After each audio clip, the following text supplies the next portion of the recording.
wants to come up and chat it up, you're more than welcome to. If not, I can ramble literally all day long about the wonderful concept of Decentraland.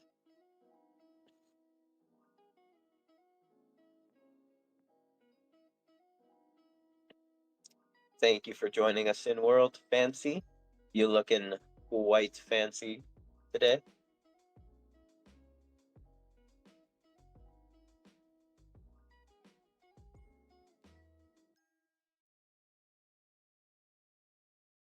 All right, so now we should be live on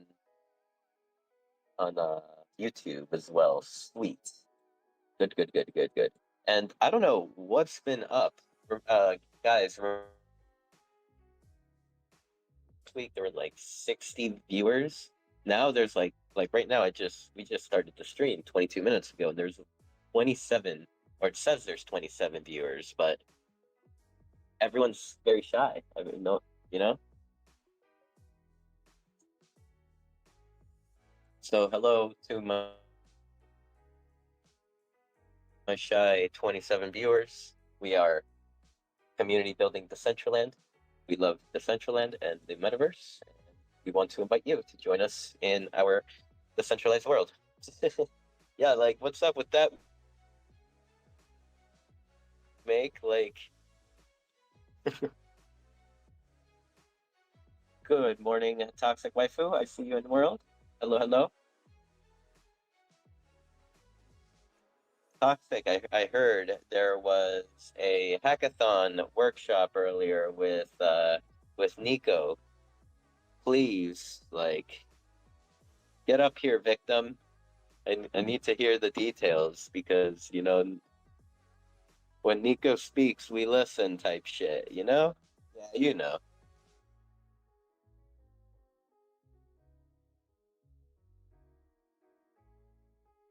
Huh, I thought I saw your invite or your request.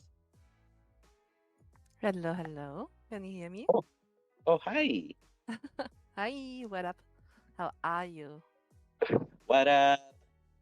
I am good. I drank iced Dunkin' latte this morning. It was like crack. I finished it before I even got home. Sheesh. Yeah, we just finished a vibe coding hackathon workshop, sorry, with Nico E at the hackathon hub earlier, and my brain is still burning, so I need to get a little bit on track again here. What is the Centraland uh the Centraland God saying? What is he teaching the people today? He was teaching us how to do a zombie game, zombie-inspired, Red Dead Redemption-inspired game with Cursor AI and with the Creator Hub. Wait, I'm gonna pin the recording here. What's super interesting, was super fun. I learned much. Vibe coding is like magic for me, so I'm always happy to see when people that are super talented like Nico E or Last Round are doing it. But yeah, we had much fun, I would say.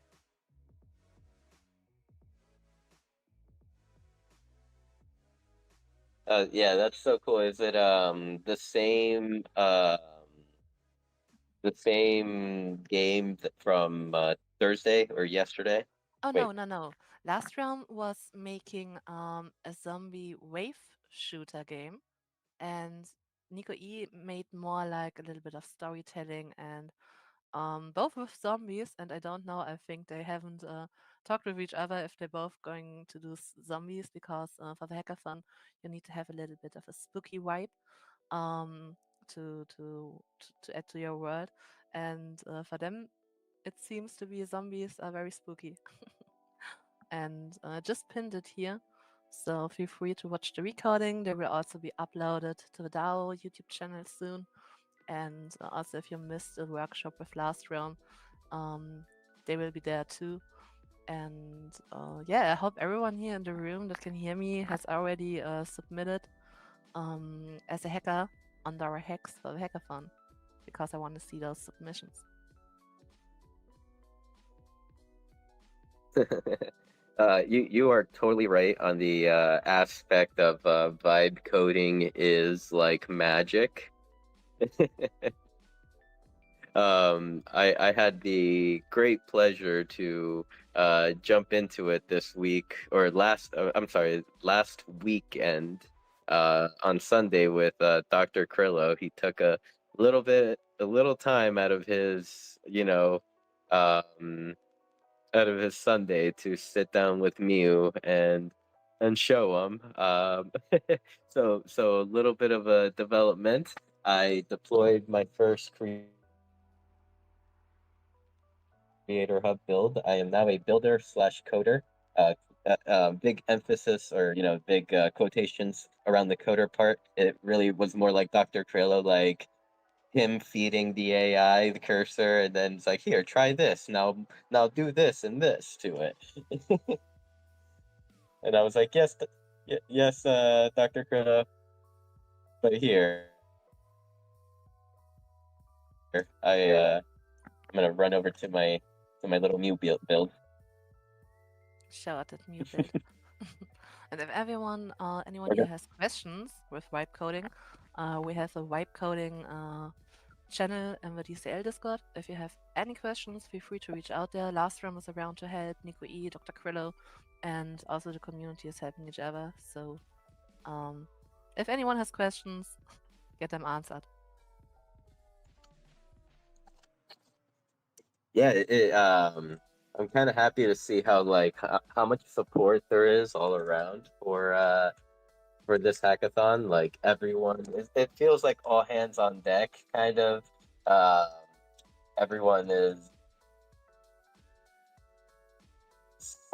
everyone that knows how to code and like has like knowledge is like coming together and teaching the broader community like what they know, or like even like learning along with everyone else. So this is a really good this is really good energy, really good Yeah, developer energy we have here.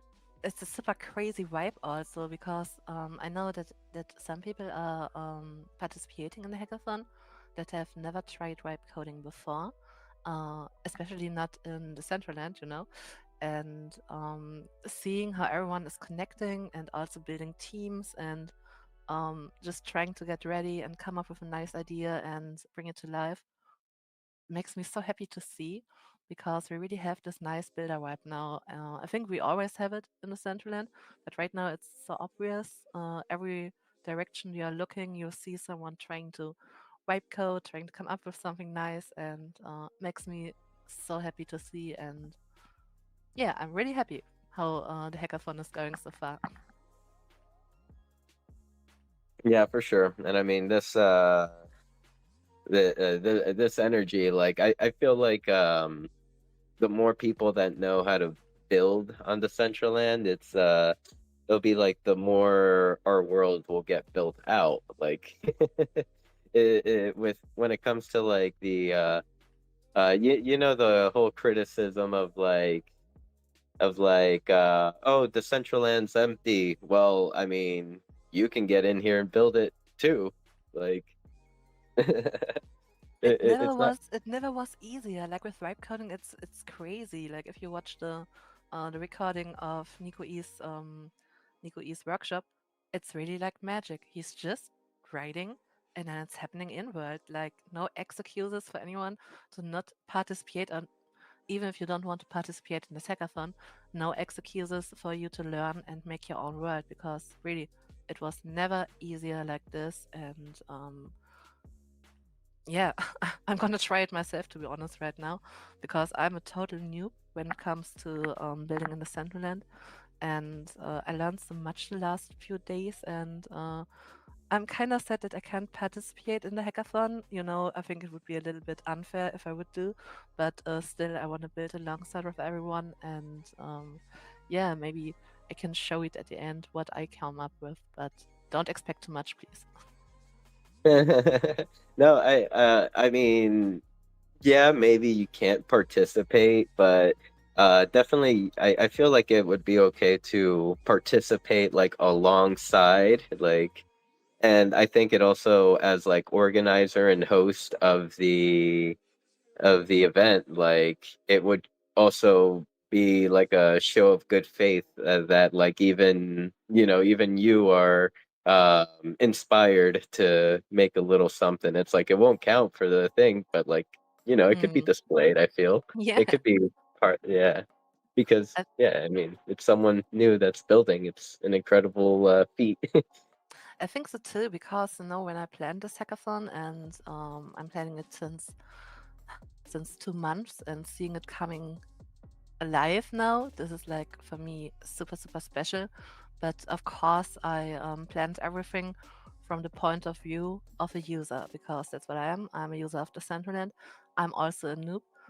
So for me, it was super clear. I want to make this hackathon super super easy for everyone to be able to participate. So we also have prizes like for the beginner spotlight and stuff like this, to really give you know, like the chance for people to win that have not much experience with building, because, I think this is the whole point at Vibe Coding, that it empowers people um, that are maybe not coder, or if you can't make your own 3D assets, then you can use CSM, or you can use Meshy. There are so many possibilities, and it's about sharing these, that we all are builder and that we all can do great stuff. And yeah, it's just I'm really, really happy to see everyone building and having fun, and it makes me just happy. Sorry, my brain is still a little bit burning from the last workshop. Oh, I bet. I mean, yeah. This past week, old guy and myself were like with the little build that I had put together with Dr. Krillo. Um, we were messing around with the cursor AI, just telling it to do different shit, try to see if like we could either like push boundaries or break shit. We ended up more like breaking shit, but um, I think it was fun. It was more fun than anything, because at the very end we could just be like, okay, just like disregard everything we did today, please. um,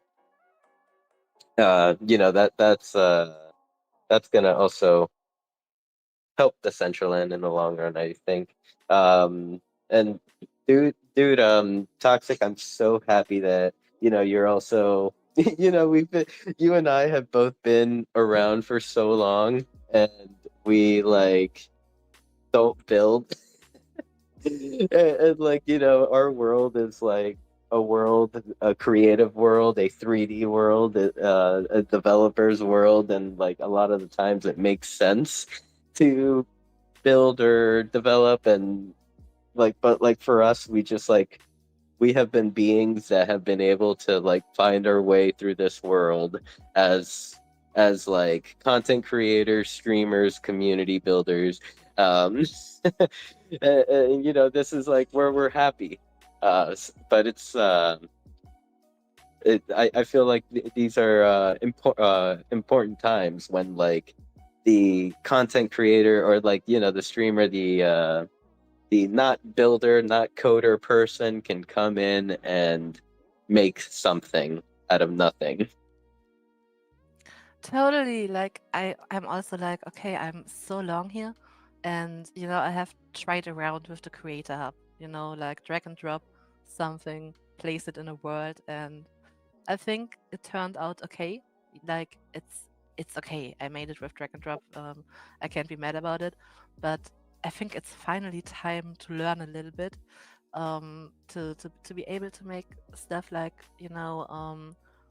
we have so many talented people here in the Central End. And as I said, we have community builders, we have streamers, we have also very talented artists, 3D artists, or coder, and that we're all getting a little bit closer together now. I think this is a really great chance. And for me, it's overdue to get a little bit into vibe coding.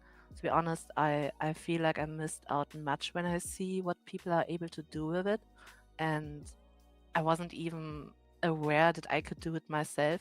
But especially, I think it was a first workshop with Last Realm, where he showed the very basics of building in DCA worlds, and the very basics of wipe coding. I was like, oh my god, I think I can do this too. And this was for me such a nice moment, because I'm totally dependent on other people to help me, like MGD, of course, to help me to bring my ideas to life in world. If it's not like a stream or anything beside the stream or social media, maybe, or organizing, Um, yeah, but now I feel empowered that I can maybe do a little bit of stuff on my own, and I think it's a great chance. And I just saw that Glam Chain has posted a summary of all the live streams that we had here on X. I know I already put some things up here on top of the space. I hope it's okay if I tag this too now, because it's really nice. She put all the links together, and I just tagged it here on the space. Check it out. You can see the armor from Monday there. You can see the last round streams and Dr. Krill's office hours and everything, and great resources. Great resources indeed. Here, I've just been posting in world and stuff like that. So, or like, just like going through the communities, telling everyone that we're here. Good morning to Jen Marie. Thank you so much for pulling up in Decentraland. I see the legendary Mean Green Doge in the house. He is looking very mean and very green. Uh, let's see. Anyone else? Anyone else? I believe those are all the new friends that have popped in. Welcome. Thank you so much for joining us, and tell your friends that we're here this morning. So toxic. Since like as much as I would like to speak like endlessly about the hackathon, um, I feel like as my future victim for Beyond the NFT, we gotta save some juice Yeah, for the totally. show. And so much is going on in the Decentraland beside the hackathon, like Dr. Drip dropping the hottest new thing of the century. I mean, damn, sheesh. I need to claim those laser beams. And also, Flawless was just releasing a super nice variable. Like the Central is very thriving lately. So, yeah, come to BTN on Monday. There I'm gonna chill a little bit more about the hackathon. But I think now it's time to bring some spotlight to others because sheesh, really cooking up with. Well, I mean, the hackathon is like a great way to bring the spotlight on others, so it's like it's still on brand. But no, it's yeah. You mentioned Dr. Drip's uh, laser eyes. We can get into that topic. But I also, and if you could remember, I also have a suggestion for you. Maybe you'd be open for it for the WTF Decentraland. But Oh, yeah, yeah. I'm totally open. Tell me. Hmm. Oh, you want that? You want that one first, then? Laser eyes come when Canessa's here, when the fashionista is here, the expert. I feel like we would steal this from Canessa if we talk now about it. I think so too. I honestly think so. Uh, okay. So, I guess I could start off by asking you the question of, have you seen Hugh Powell's most recent post? Yeah, I saw it and I feel it makes me so sad, to be honest. I don't know. I don't know what to say. It just makes me super sad. I hope Yeah. maybe we see him again. I don't want to think about losing a friend in the Central Land. Yep. I mean, I definitely like do agree with you on that feeling. Like and you can tell like it was a very thought out like reason why he feels like he like doesn't belong in this space anymore. So like what I was gonna kind of say, it's like, I don't want to blow this situation up, but like I kind of want to like just kind of like maybe even suggest like speaking about it in more of a broader term. It's like the topic being like, why do people leave the central land? uh like yeah, maybe something like that. Just a Mm. suggestion. Think upon this. I like this. I like this much. I will think about it. Next week we have Toxic Tuesday, and then after this week we have WTF. I mean, it's a super hard topic to talk about how, you know, why people are leaving. But I think it's something we need to talk about because it's just happened, yeah. And we need to work with this and make our own thoughts. Do we need to change something? When I read Paul's post, I saw that he felt very unheard, and I think this is something that should not happen here, like feeling unheard or feeling like your wishes or your or the troubles that you are facing that's being unheard.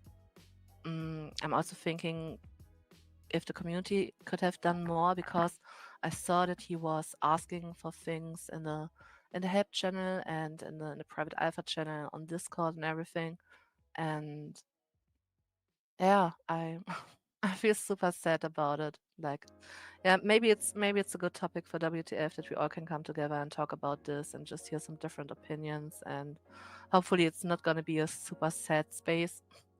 But what I like in WTF is that most of the time we kinda manage it to make it positive to the end. Not positive, but like with maybe with one crying and one laughing eye, if this makes sense in English. I'm not sure it's a German proverb. So we will see. Yeah, yeah, for sure.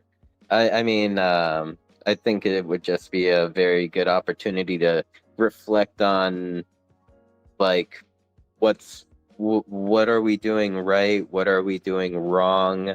Like when it comes to like community retention, um, making sure everyone is heard and and everyone has the same like resources available to them as like, even the community leaders in a way. Um, so yeah, I mean, it's something really good to kind of reflect on. Uh, I don't know if I just like put on more work for you and or or if you're like, No, yes, honestly, I needed a topic for the future. I love this. No, really, Sinful. I love this. Like most of the time, I try to come up with my own topics for WTF. But when people are reaching out and saying, "Hey, this is because this is what I want WTF to be," like I want that people are coming to me and saying, "Hey, this is an interesting topic. Um, this is something I want to talk about. I think it's not getting talked about enough. I don't know how to do it. Can we do it at this place?" And this is the whole meaning behind WTF. So I'm always super happy if people are reaching out to me and bringing some inspiration. I'm always very, you know, I want to make the space good. So I always prepare them very much. So it's kind of a little bit of work, but I would put this work either way in it.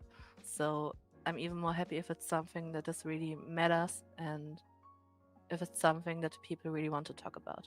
Because in the top hub where we have the WTF event, we have some really nice um, features that we can use to ask the community for their opinions, even if they would like to stay, because some people they have opinions but don't feel well sharing it, um, don't feel don't feel well to come up in a space because when I first started joining spaces here on X, and I think CBD was the first space I ever entered as a speaker, um, I was super nervous, and even going into a Discord chat, like a voice chat, going in, seeing there are already people talking, this can be super overwhelming. But in the top hub, we have the possibility that you can send questions. You can also be part of,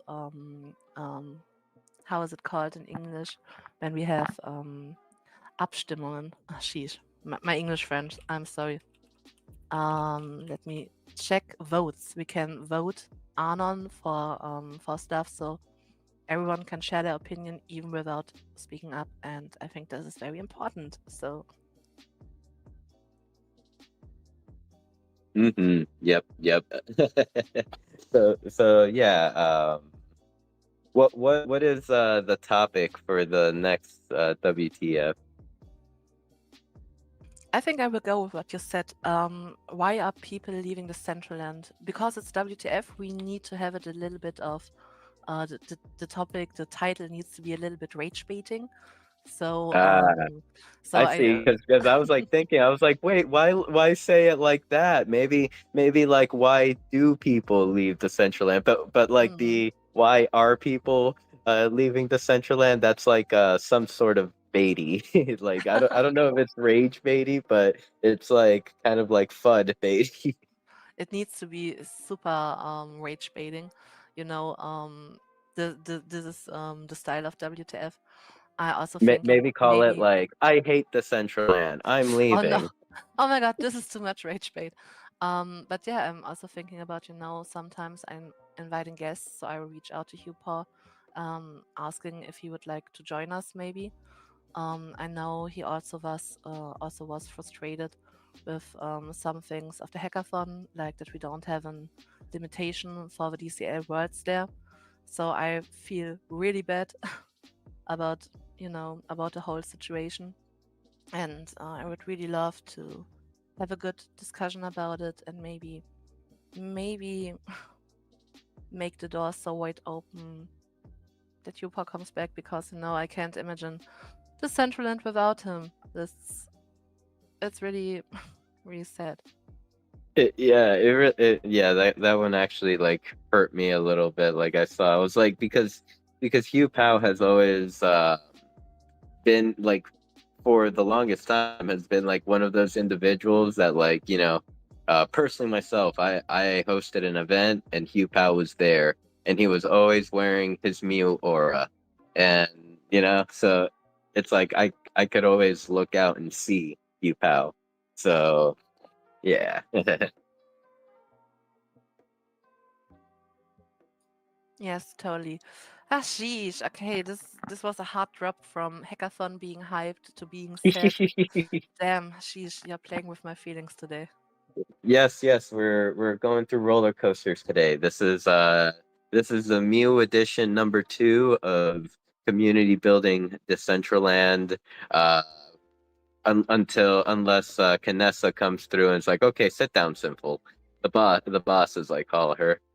Uh, like just like my IRL boss, like you got to show up at the boss's time. You don't show up at where when the workers are come in.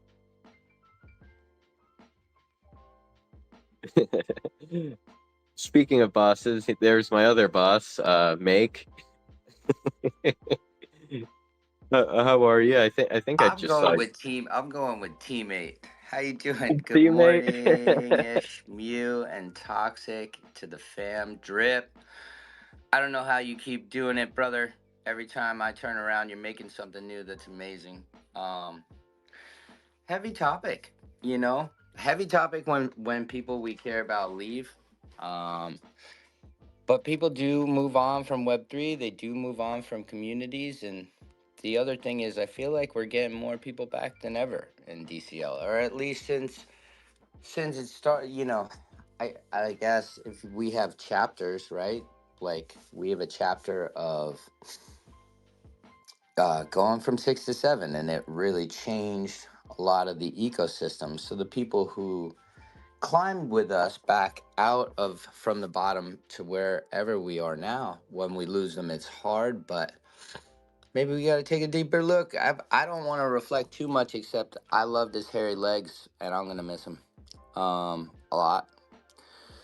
Other than that, I mean, I feel like the there's been so much growth. I mean, look at what everybody's doing. I feel like every time I turn around, I'm seeing somebody new build and push forward. I think the hackathon visually has been a huge success, and watching everybody grow is awesome. It's been really hard not to participate knee deep in boxes, personally, but from every little inch I've seen, I think it's great.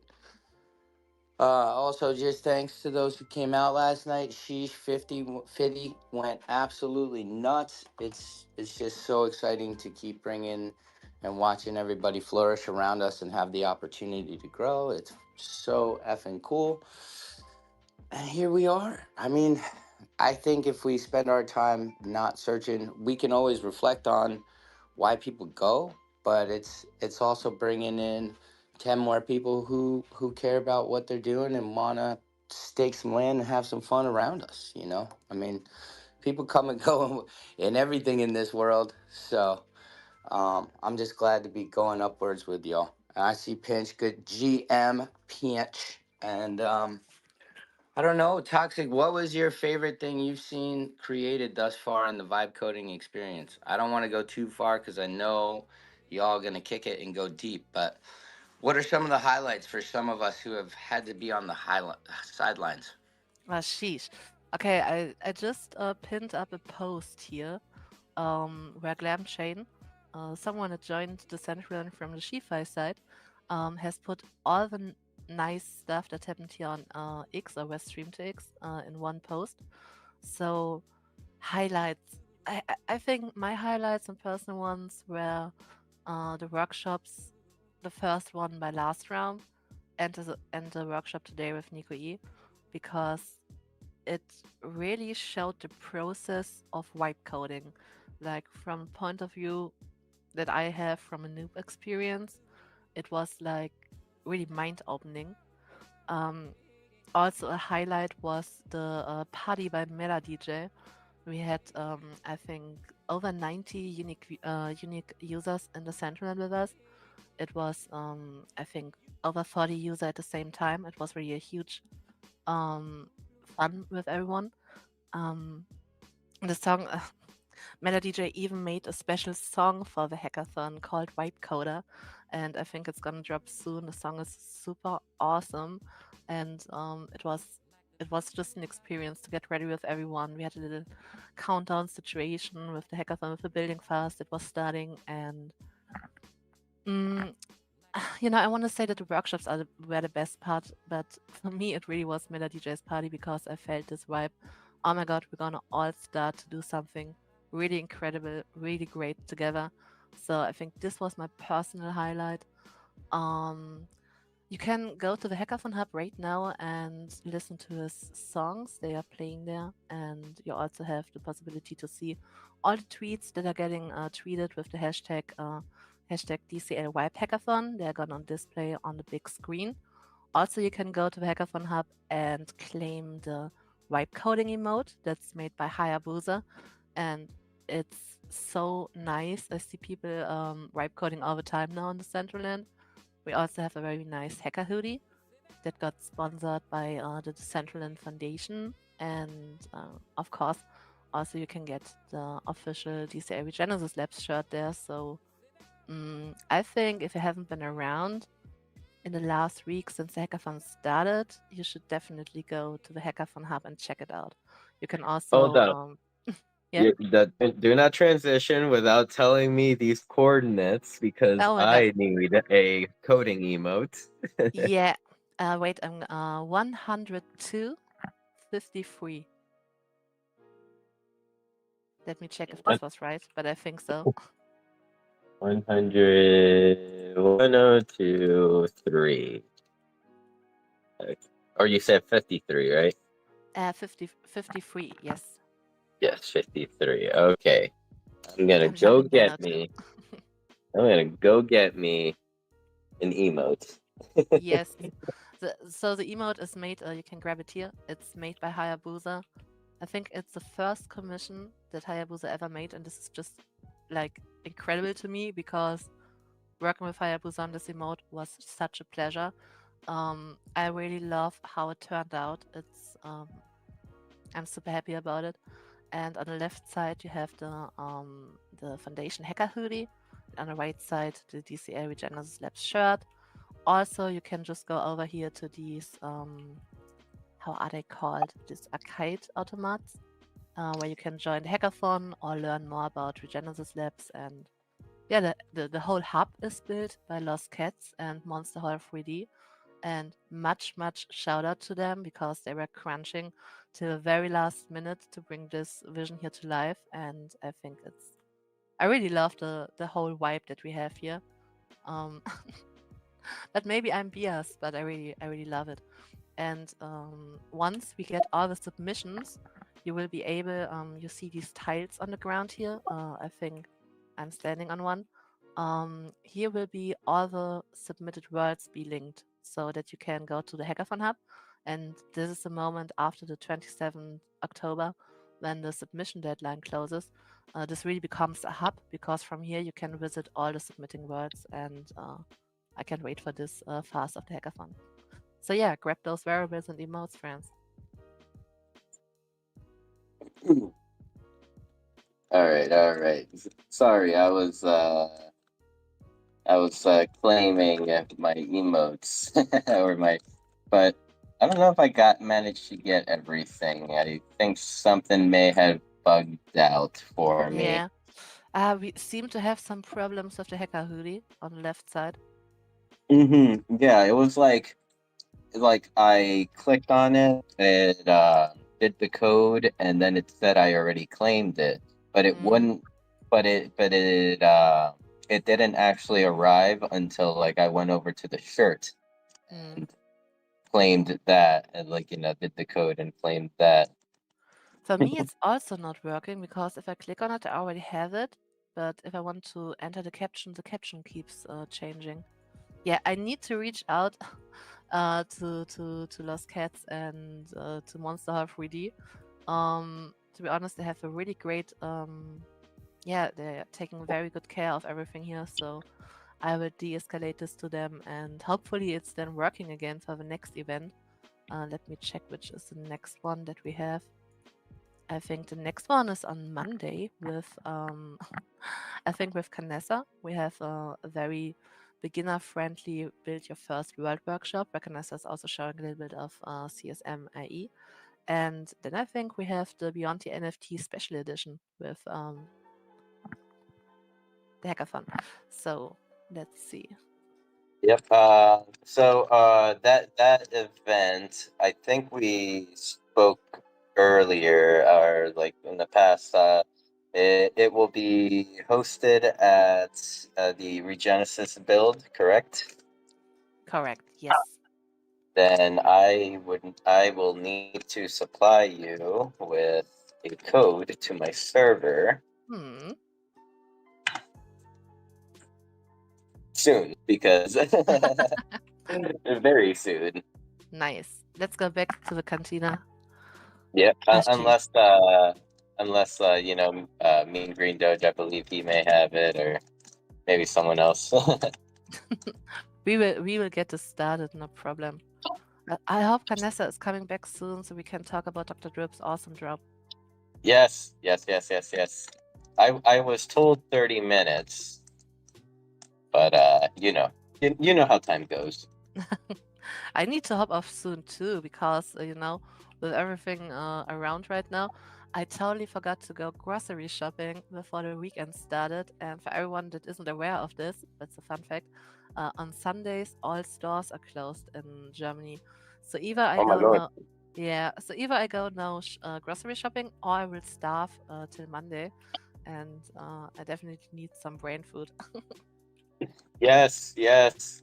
You definitely need to go grocery shopping here soon.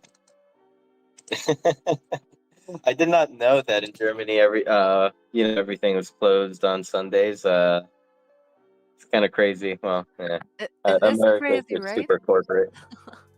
For me, it was even crazier when I started talking with this about this with friends in the central, and when they said, "Why is it like this? Why are shops closed on Sundays?" And I was like, "How strange that your shops are open on a Sunday, because really here in Germany everything is closed on Sundays. Like you can maybe go to the gas station, and yeah, that's it. You can go to a restaurant if you want."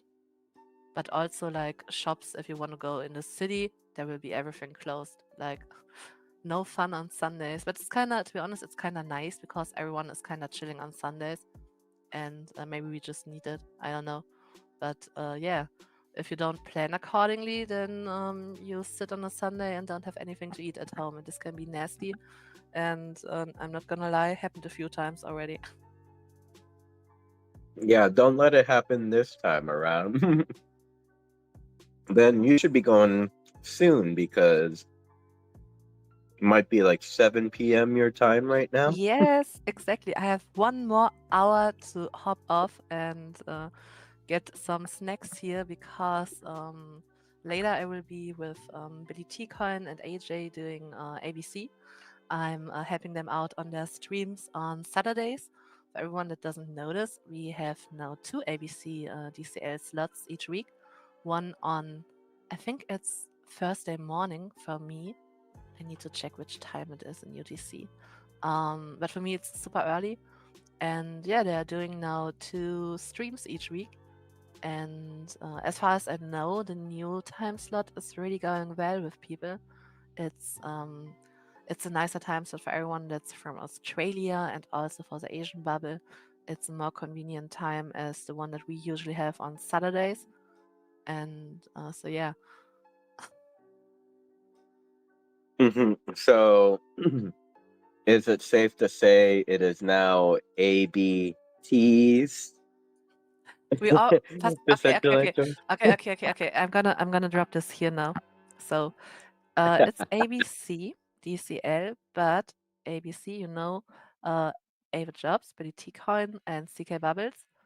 And now I enter it. So ABC T doesn't make sense, but I'm also Dodge Busters. So ABCD, and yes, I'm bringing the D to ABC. So yeah, this is a joke, and Oh my I think I'm god. super funny. Yeah, I think it's super funny. Oh my god. Oh my god. Oh my god. Yes, that was the perfect joke to drop. Oh my god. Thank you, thank you. I You kept need this to joke. copyright this. Yeah, I kept this joke for the perfect time to drop it. I think I dropped it like 6 times. The first time I streamed with AJ and Billy as official host, and no one was laughing. So at least I hope someone here laughed now, because otherwise I feel dumb. But to be honest, no, I laughed enough myself, so it's good. So I see Lastrom is now here in the audience with us, and Lastrom, if you want to help me out, that I don't make a fool of myself with more dumb jokes. Maybe you want to come up, and because Lastrom is killing it lately, not only with the workshops, but also in the Decentraland Discord. We have this Y Hackathon Discord channel there, and he's helping out all the people, and it's really crazy seeing what he's building there and how he's helping everyone. And Lastrom is also having a very, very nice event running. I think it's running for the next 6 months. It's like a 6 months hackathon happening. They have events going on the Decentraland.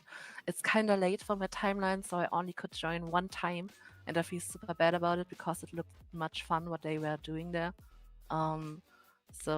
Yeah, Decentraland is really so much going on right now. It's hard to not lose track.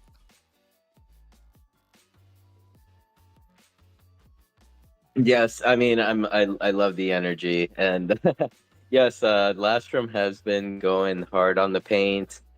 This is like part of like kind of what I was saying earlier about how like all the superpowers, all the the developers are like coming together for this hackathon and like helping spread their knowledge out into the broader community, and that's just gonna make the Decentraland better as a whole. Uh, so like I mean, I give Lastrom a lot of props for opening himself up and working with yourself, the DAO and the Decentraland to yeah, just like FAFO and break stuff and fix it and make our world better.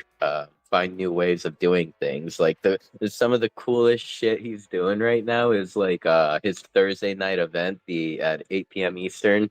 Um, where like it's in the planet Angzar world, and when you like jump in there, like you get like a it kind of looks like a starting screen to like a video game.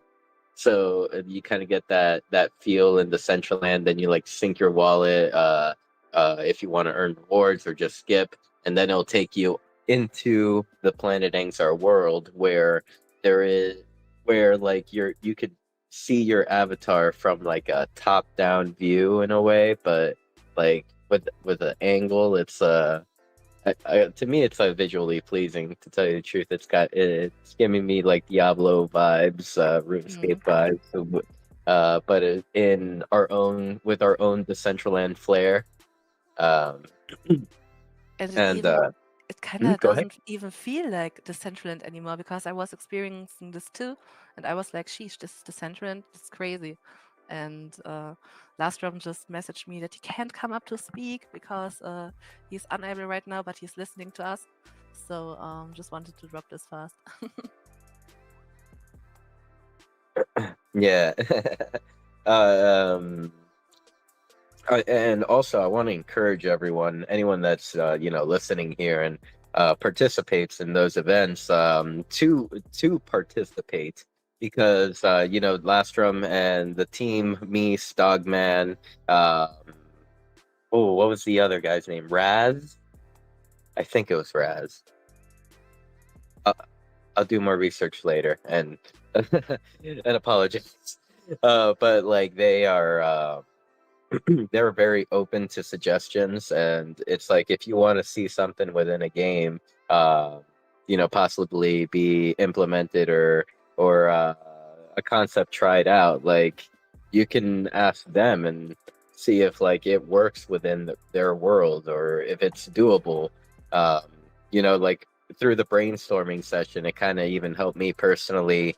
Um, get a little bit of the picture of what may be doable with the Mhm. Decentraland. Like I was making my suggestions, and then like Blastrom would be like, "Wait, that might be a solution," and then like upon further thinking, it's like, "Wait, no, it's not possible because this, that." But we could go around that by doing this.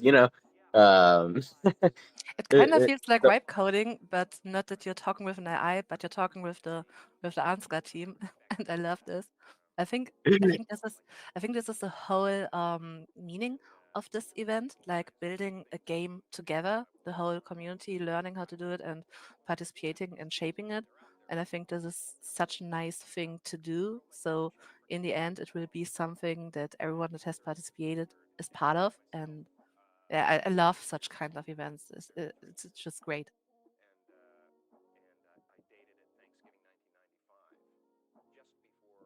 I agree. I agree. So exciting things on that front. Um, Let's see. Let's see. I missed a lot of amazing events that happened while I was at work. I was I would just enjoy watching my friends like have a good time from work from my phone screen. But This was nearly the saddest thing I've heard all day. Thanks for that. wow, sadder than our earlier topic. No, I just wanted to bring the attention to something else because I'm still sad. But no, like I think last week was really crazy. So many events.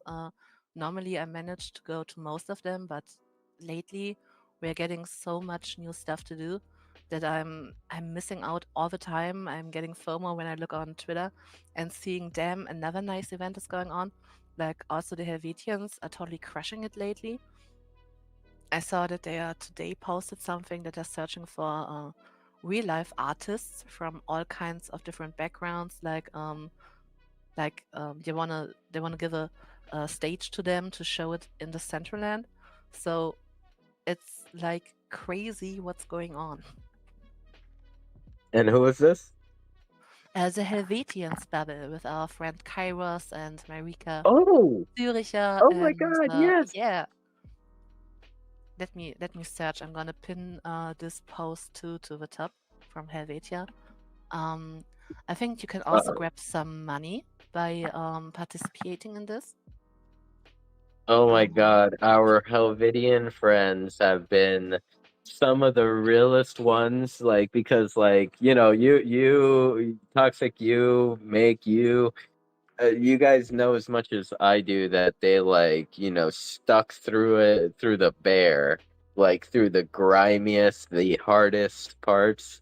Like they stuck to it and kept building out the Helvetian dream slowly and surely. It's like it was happening, and that makes me happy. Like people that take their time and really learn the space and kind of like build their own communities like along the way. Yes, totally. I just found a post, and they are saying they are hiring talents and life moments for the Macamba Social Club, where talent meets madness. I pinned it here to the space. And how does it work? You perform live or record it, even from a smartphone. We will stream you live on our stage into the metaverse. At the end of the show, you will be paid cash. Okay, I think this sounds pretty awesome. I'm already thinking if I could participate, but I think I don't have any talents that are worth to be streamed, so I think I will miss out on this one. Um, but they are saying that you can get money for your performance, ranging from $30 to $100, and I think this is a pretty nice thing to do, especially if you get like a shout out in the Decentraland and be able to share your art with others or your live performance. Like super interesting. Yeet. Oh my God, yes, this is super interesting, and I want to honestly, I'm gonna have to talk to Kairos and see if he'd be willing to share like a little bit of data on like the logistics of the events because like um streaming sometimes can be a little tricky in terms of like it's like you may have everything set up, but like it's like your internet connection it just doesn't work in your area or it doesn't connect or it may not connect to you very well, but you connect to someone else very well. Like I kind of like would like to learn kind of what some blockers were or like some pain points and how they got around them, like in terms of streaming. Because yeah, that could be some very valuable data, like especially through the like stream to us, like even through your phone part, like the phone. I would like to know more of.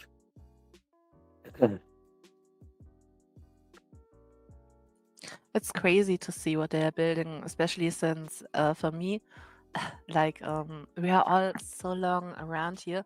For me, the Helvetians are still some of the newer creators, even if they are around for I think years by now. Crazy how time is flying, and just seeing how they really level up their game with each event that they are doing and facing all these blockers and just telling themselves because they just keep doing even if there's something not going right, they just keep doing, pushing the next things out, and it's really inspiring. And also the parties that they're doing every Sunday, becoming more and more a place where everyone can connect and share about the process they made over the week, and it's getting, it's a really nice thing to do for others so that we can all connect with our own projects and everything. And I love to see them thriving.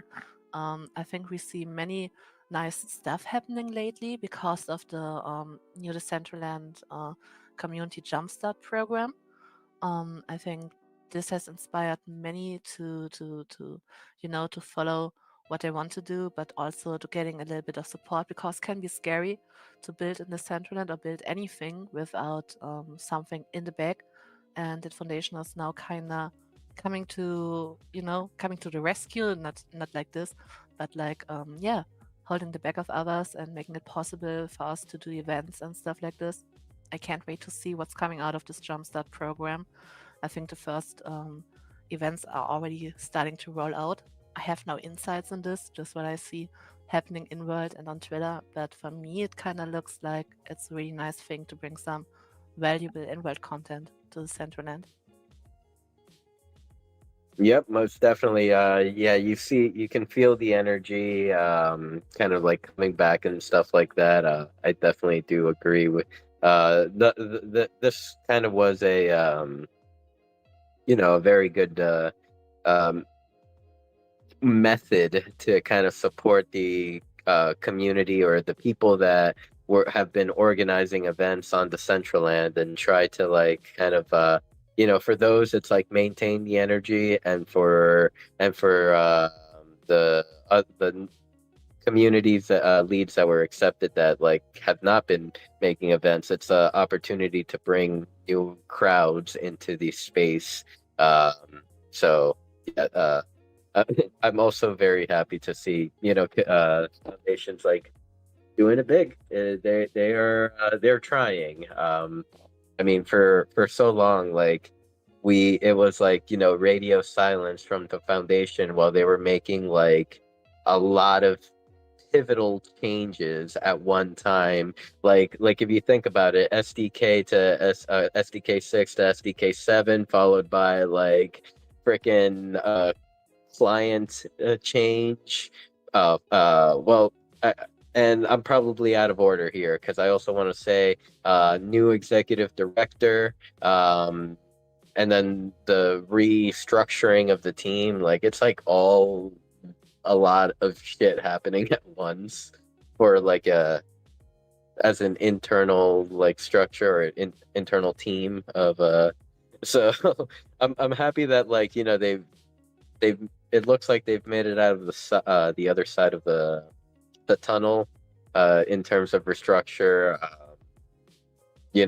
launching a new platform, and now they're like starting to focus on the creators community, retaining users and bringing in new users.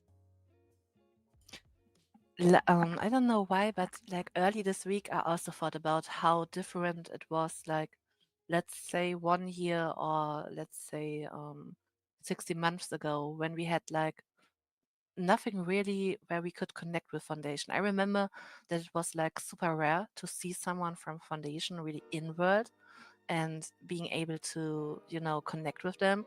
I think the only really thing that we had going on was the armor sessions. Also, like the Decentraland X account, it was nearly impossible to get a retweet or something like this.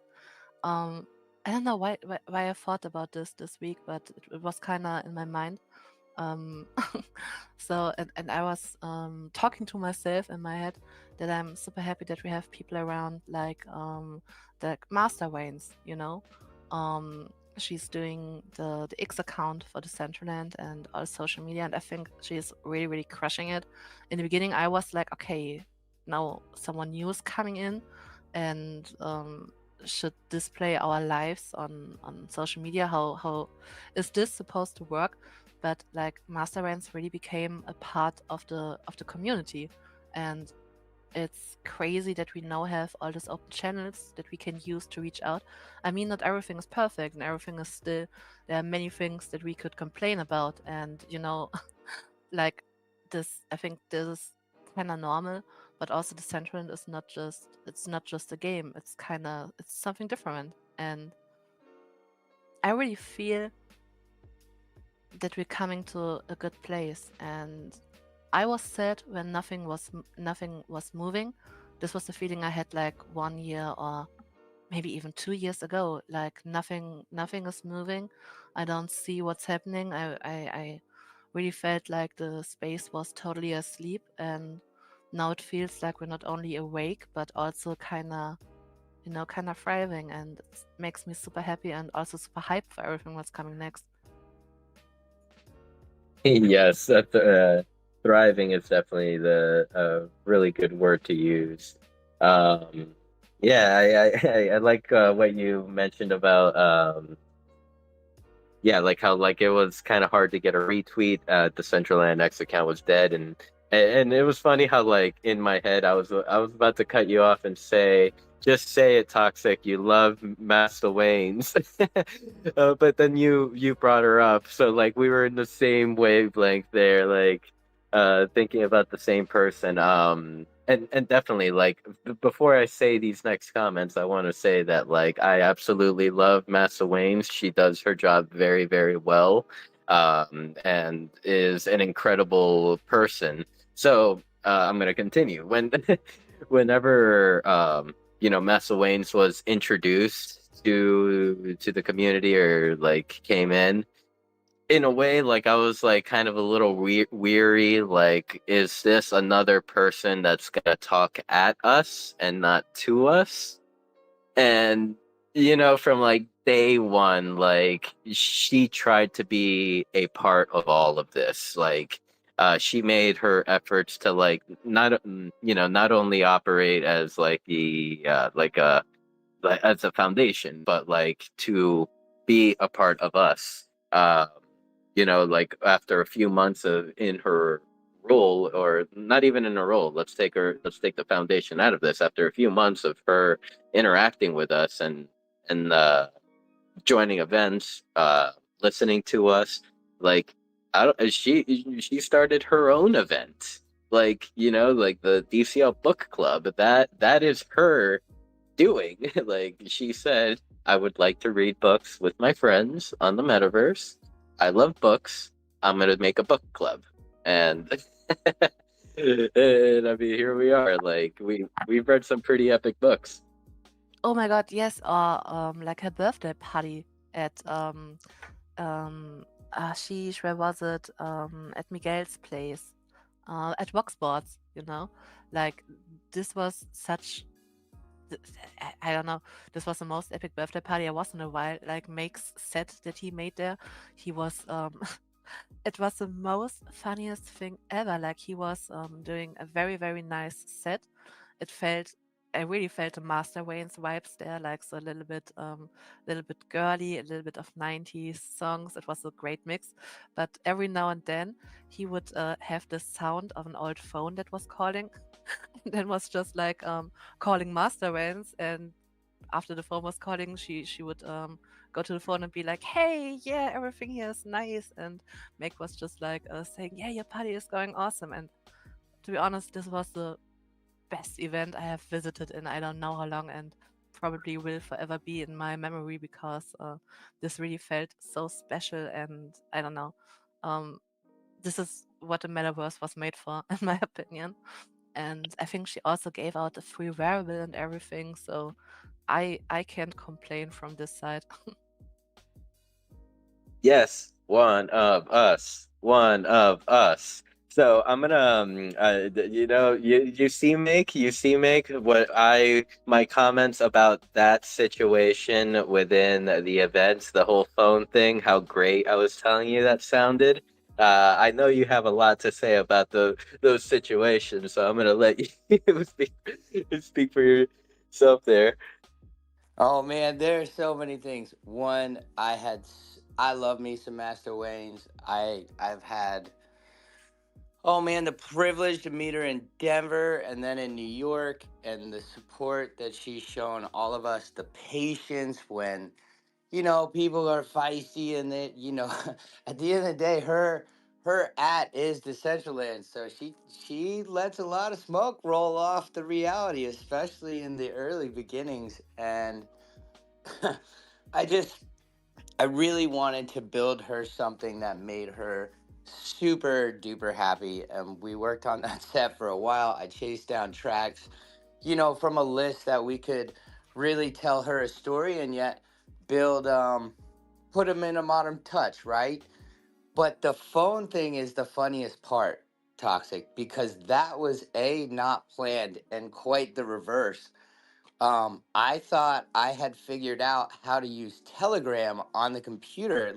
Discord's a little tougher because Discord will bleed through if even if you're muted because of all the sound. And I thought I had figured out that I had Telegram working great, and so that I could, disconnect the mic from it, and then it would work, and then they could stay in the back channel like we do on Discord when we're all streaming. And it totally didn't work, and it was bleeding through. So I said, okay, we're gonna have a telephone game today. And quite literally, I'd be like, I just had to call her up on Telegram Live because there was no way to control it, and we made it a thing. And I was like, oh, this is either going to go really good or really bad. And that was one of the beautiful mistakes, and just no risk it, no biscuit. And it was so much fun. I'm speechless. Like I'm so speechless. Oh my god, I didn't knew this. I really thought the show it was so nice. Like I thought it was totally purposed. I was like, oh my god, Make and Master Waynes are geniuses for coming up with something like this. I was really like, this is I never felt more entertained. And I was never sheesh. more mortified to Oh find my out god. that the Telegram thing totally didn't work at all. Oh And my I god. was like, we're just going to have to run with this girl. It was so And rhythmic. it's Really. Oh my so god. crazy. It was one of the most stressful fun things ever. Yeah. Like I literally found out maybe like almost live that it wasn't gonna work out. It worked in tests with Sin, and then it totally didn't work with Master Wayne. I'm like, great, I'm ruining her birthday. This is awesome. This is okay. No birthday was ruined. This was the most epic performance ever, and I thought, and knowing this now makes me love the whole thing even more, because it really had a vibe when you were calling her. Like, will she take up the phone? And I thought you were the best actor ever. Like, this is part of the show, and now knowing that this was true, but in the moment I really was like, oh my god. Make deserves an Oscar for this, because I always felt like, oh, will she take up the phone? Let's see how the girls are doing. And I was just like, sheesh, what a performance. Damn. Oh my god, you have no idea how cringe and how stressed out you can Sin and Pinch. I am out there every week when it's time to go. It's what is 8:45 now on the East Coast, and I'm calling right on the dot. I'm like, "Where are the boys? We're ready to go. What's going on? What's broken?" And that was like, oh, like I thought my world ended. Toxic. It was one of those moments. Anyhow, if anybody be so kind to post the actual place where you can try Dr. Drip's thing. I've seen all these posts and I'm clicking all these links. I'm breaking all the rules to try and get my laser eyes. Okay, so I could probably DM you the link. Um, let's see. Let's see. There it is. Yes, I remember yesterday I was frantically trying to find it and all that. But it is for Dr. Drip's claim, it is rewards.drdrip.com. And yes, yesterday I rolled. Rewards.drdrip.com. I just sent it to you on Discord. Um, yesterday I rolled 2 red-eyed lasers. So if anyone wants to trade and wants a red, I have a red to trade. Okay. Okay. Friends, I need to hop off, but thank you very much for the space, and see you later. I need to go grocery shopping, or I will starve. Yes, please Oh, do. Don't I'm starve. I'm so mad. I need to hop off now because someone needs to explain me the Dr. Drip claim again, because I think I did something wrong. So, damn, I need to hop off. Bye. Now. Bye. Well, it's a good thing Dr. Drip is here. Maybe he'll contact you and be like, "What's wrong?" That make Toxic, you just made me feel so much better. I mean, Sin talked me off a cliff. Thank you. Enjoy that. I'm gonna keep working with you guys, hanging out and doing boxes. We have surprises. It took 27 boxes to put the set back up yesterday, Mew, and there is shit everywhere. What did you have like a DJ board among the Legos and Yeah, and the Barbies? it was more like, where's the table? Okay, I found the fold-out table in the garage, and then it was like, oh, where's the? I'm pretty sure the microphone was in that box. But they labeled boxes and then they kind of put other things together. And the next thing I know, I had sprung like 27 boxes open Dang. for So, yesterday. I see that Dr. Drip has come up, but before we pass it over to Drip, I want to say hello to He Knows Gaming. I see you down there in the listeners, and I see you typed in Twitch. Much love to you, man. Um, we have Jackie in the building. Welcome, Jackie. Hello, Ozzy, and Alpha Angels, and Mr. Panda. So good to see you. And of course, we have the lovely Pinch. He is so lovely. Um, and yeah, just want to remind everyone, please join us at La Cantina on Decentraland, and that is definitely a great way to support and also hang out with a bunch of friends. Right now, we're sitting with 15 individuals in the world. Uh, uh, like Bernie. Bernie is a new name I've been seeing around. I'm wondering if it's if it's an old friend or if it's actually a new friend. Let me know. Let me know, Bernie, if I know you by other names. But very welcome to community building Decentraland. Actually, I think you may be a new friend because yesterday you joined the Meta Beast roaming party community. Thank you for doing that. Let's see. We have Jen Marie in here. Serena 606. So welcome to La Cantina. And Alf, thank you for joining us. Oop. Athenius, I think I said your name correct. Welcome. Thank you so much for joining us. All right, so we have the legendary Pokemon Dr. Drip joining us here. Uh, quick rapid fire question, Dr. Drip. If you were a Pokemon, what type would you be?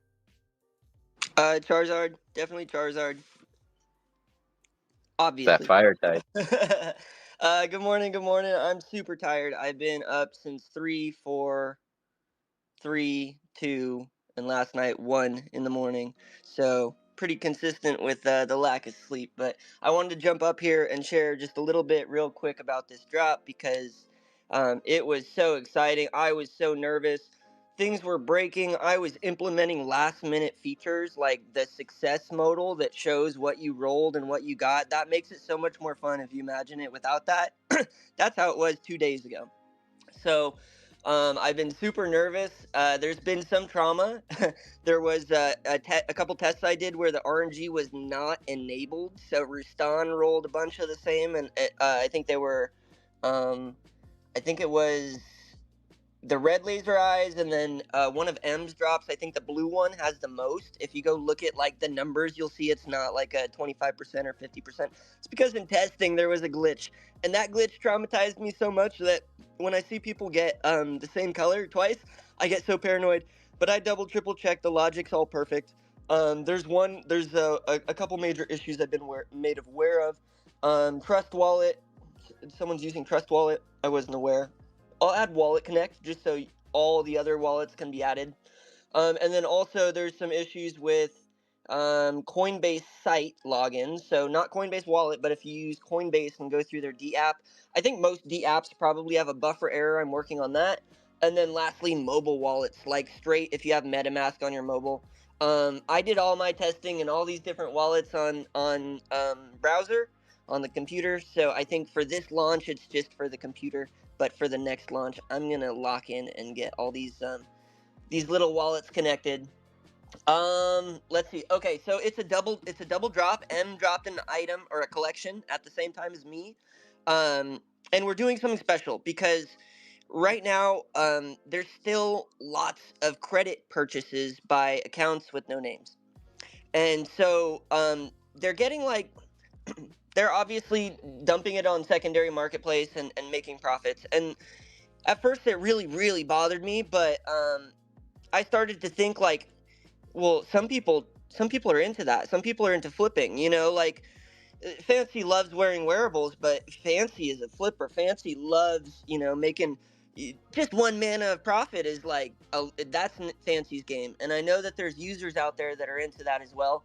And so if the credit system is going to give somebody out there an advantage at buying and selling wearables, then what I wanted to do is to create these natural arbitrage opportunities for specifically holders, and then also anyone who uses my Launchpad website and pays with real mana, not credits. So the way that it works is if you have a golden suit, one of my golden suits, then you get 2 free claims of this new wearable. If you don't have a golden suit, then you pay 10 mana. Now, the way that it works is you're not just getting a wearable, you're rolling for items. So, with the red and blue laser eyes, there's a 50% chance of rolling either color. You might end up with 2 reds or 2 blues. But the fun part is going to be what comes after that. So, they get it for free. Sorry. Let me restate. So, the holders get it for free. The people that came through the website and paid with real mana get it for 10 mana, and then at a later date it gets launched on the Decentraland marketplace for 20 mana, where people can spend credits. I'm so tired. people can spend credits to buy it, or they can select specifically which item they want to buy. So maybe they rolled 2 of M's and they didn't get the third, but they don't want to keep rolling and getting extras, so they wait and maybe spend 20 credits to buy the specific one they want. So there's different purchasing opportunities. The rolling is a lot of fun. It's pretty addicting too. So and the goal of this is the people that claimed it for free, if they got duplicates, they have a chance to go and sell it and make pure profit, right? Like they could sell it for 5 mana, 2 mana, and it's just pure profit because they got those as free claims. The people who minted for 10 mana through the launch pad, they will have a, they obviously had a cost to it, but so maybe they might list an extra for 10, or maybe they might list it for 15, but there's a little bit more of an arbitrage opportunity before it gets listed to 20, and that's where, let's call them potential bots or whatever, like these are the credit exploiters will come in and pay 20. So the people that already sold the items or listed them got their opportunities. And if you're wondering, everyone's listing these items all on the marketplace, aren't they just going to sit there? Or are you hoping for someone who missed out on the claim to come and buy it? That's the fun problem, because what this system allows us to do with the burn to upgrade is, and I think this is where I disclaimer by saying this is not financial advice. Anything that I say is just, a thought. If I say I'm thinking about airdropping every suit holder $1 million, and I'm going to consider it after I close out this space, that doesn't mean you should go buy suits thinking you're getting $1 million. Okay, I'm so buying suits. I'm buying suits. But there can't, let's just say, there could be ways for us to push secondary market buy pressure like we just did with the suits and with M shoes, which currently have a burn mechanism in place. So you saw that those secondary markets got swept. The number of holders that now have M's parasol, let's say it like this: the number of people that don't have a name that own M's parasol, there's 2 of them. So all the bots are cleared out. That item's locked down. The current floor is 100 mana, and a bunch of people just got some duplicates, and so now they have an opportunity to trade. And I'm just gonna say like this: what if I'm trying to say it without saying that I'm going to commit to it, because I can't lock it in. But what if there's going to be another burn system where you need some of these items, and then there's chances at mythics, and there's like some real people are going to want some of these items that we have duplicates of. So those are things that we could do with the burn to upgrade system. I think there's 13 red laser eyes left and 19 blue. No, 13 red, 17 blue. For M's items, which you need the parasol to get the 2 free rolls. Otherwise, it's 10 mana. She's got 4 items. There's about between 70 and 80 out of 100 left. Mine is out of 50. And you can still burn a suit to get a gold one if you did want to get those free claims. Maybe you still have your red suit, maybe you had an extra red suit. You can still go to the site, burn that red suit to get the gold one, unlock the claims. Same goes with M's dress. She's got her neon circuit dress, which is the pink one. If you burn her red dress, you'll get the pink one. And then lastly is M's shoes. She's still got the you burn any of her other shoes, and you get a pink version of her shoes. So that's the either color of the quirky wedgie heels. That's either one of her ankle breakers, and you get the pink ankle breakers. So those are all still active. The quantities are limited. I know there's only 8 golden suits left. There's more of the other items, but that gives you an idea if you're thinking of doing that. And I think the last thing, I know I've just been unloading the clip here. I'm really bad at talking back and forth, you guys. I'm just like the worst to have on a freaking show. This would be a negative. We love you. We want more drip. We want more drip. Okay, so the last thing that I want to bring up is, so the claims, the free claims. Let's say you have golden suit ID number 1. That's me. I have that. It gets 2 free claims. So let's say I claimed them both, and then the free claim button gets locked. it tracks that per token. So let's say I then send token 1 to my extra wallet and go try and claim again. It will know that token ID 1 already got both claims for that recipe, so it will block it. So it's really cool. But there was a little issue. What happens if someone's about to buy on secondary thinking they're about to go get the claims? So if you jump, as soon as you connect to the site and you log in, on the very right hand side, there's some little buttons. There's one that says lookup, and it's actually a claim lookup tool. So you literally just go find the item that you're thinking about buying. Let's say I listed suit number 1 and you see it on Marketplace.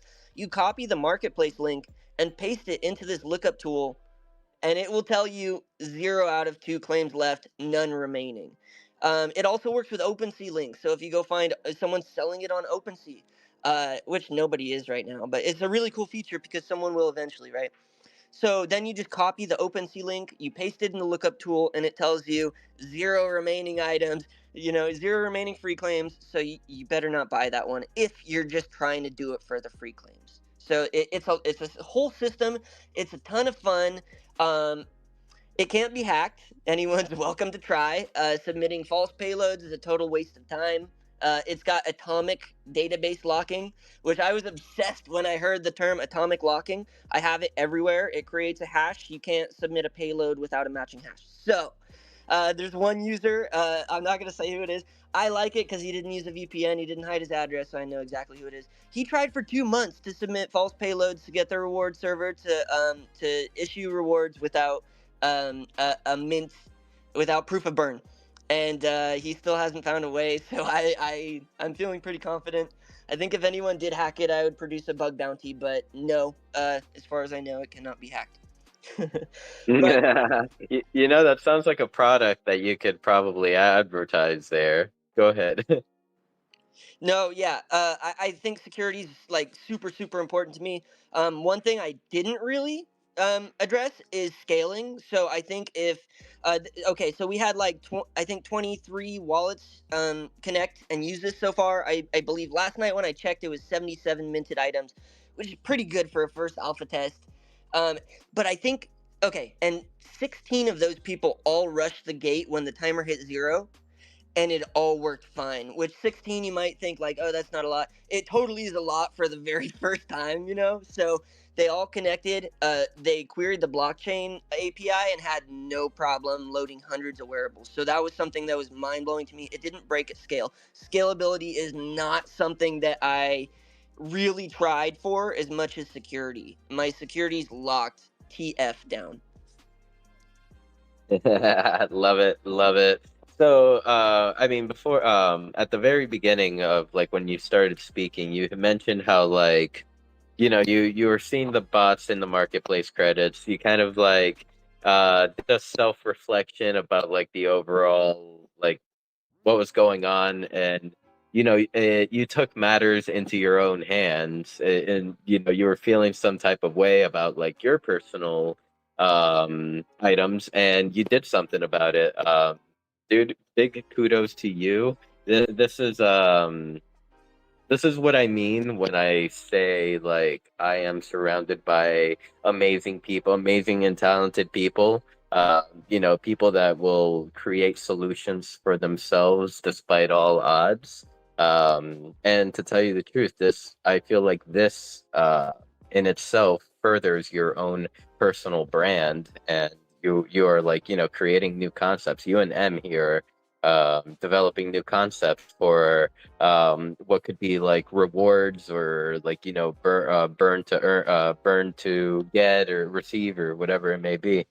um big kudos to you, Dr. Tripp. And once again, I want to reiterate to everyone, I have 2 laser eyes. I am willing to trade one, or you'll find it in the Decentraland marketplace for 1,000,000 mana. I think I got What 2 color? blue ones, Mew. So maybe we spend a lot of time together. We'll make that happen, Captain. I have 2 reds. And I have 2 blues, so it's working out great. Oh Drip, this is shit. amazing. And if y'all have a Honda Gen, I think it's 9 or 10. Am I right on that, Drip? Yeah, Get yeah. yourself some damn drip lights. I never wanted a Honda Accord so bad in my life. Yeah, no, I've been building cars for a very long time.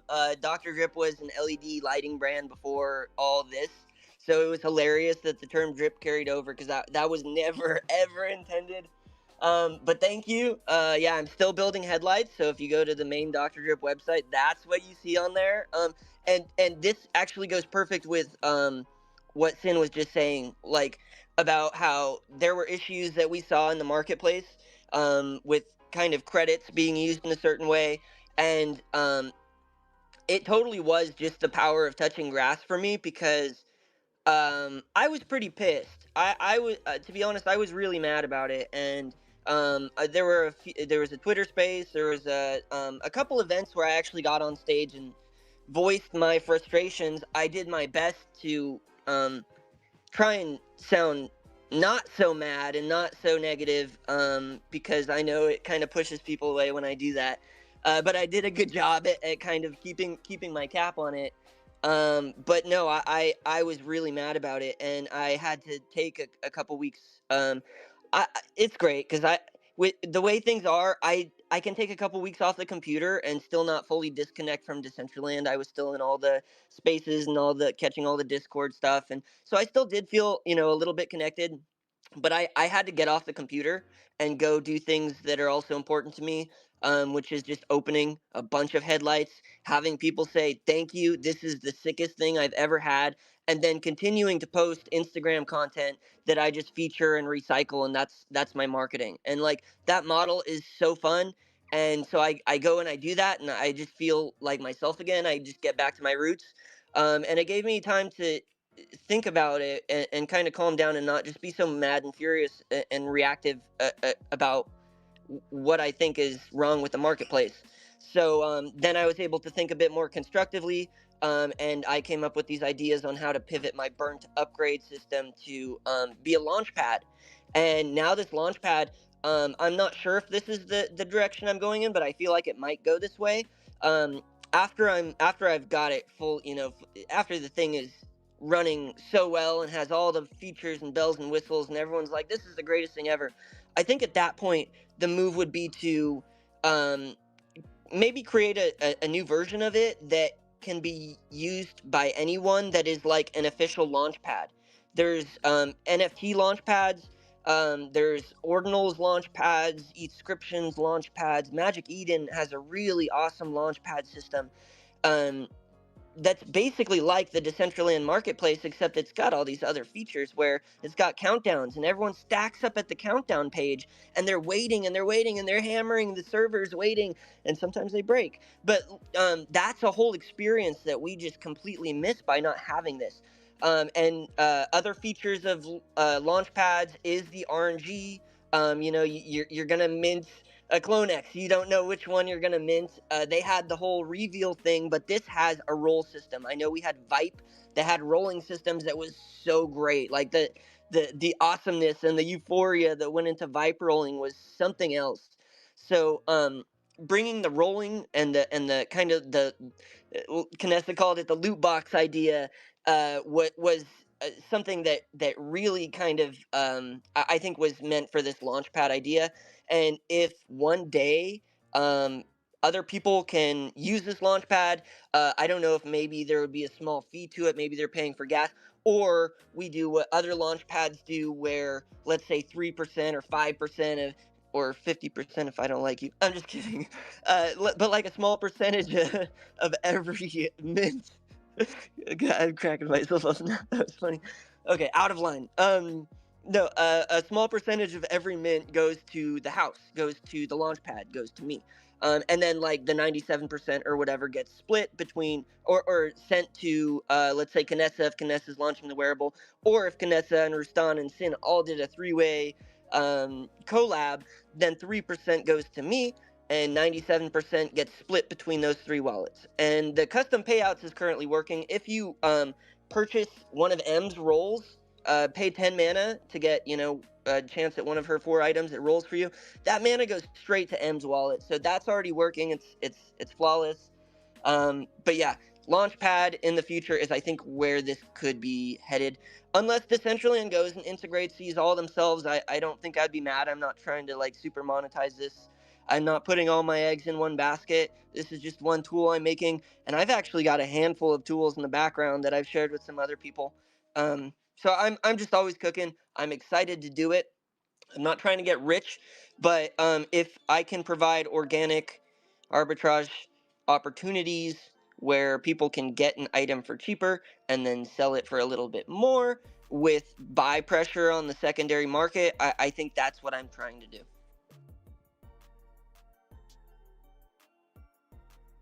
That is awesome. I mean, my ears really perked up when you said more of a try to find streamline ways of opening it up for everyone so that everyone can set up like within the launch pad, like for their own wearables, their own drops, and opportunities to claim any wearables. Like I really love the idea of like, what if Rustan, Kanessa, and Sinful like came together? Like, oh my god, that would be like a heck of a collaboration. Um, and it also got me thinking. Like I know I've hinted to you in the past, and I've just been very busy, but I still have the idea. Drip, like you and me need to get together for some pants, some Drip X Mew pants. Oh, we already shook hands. We just got to work it out. I know this time of year is super busy for me because I try to do Black Friday deals. So yeah, I kind of, to be honest, every year I kind of disappear in November and December a little bit. But yes, we already shook hands. We're doing it. So let's go. Perfect. Yeah, yeah. Let's surprise the world. And I mean, I was even thinking like of like, yeah. I don't know who knows. We'll bring it together in the future here.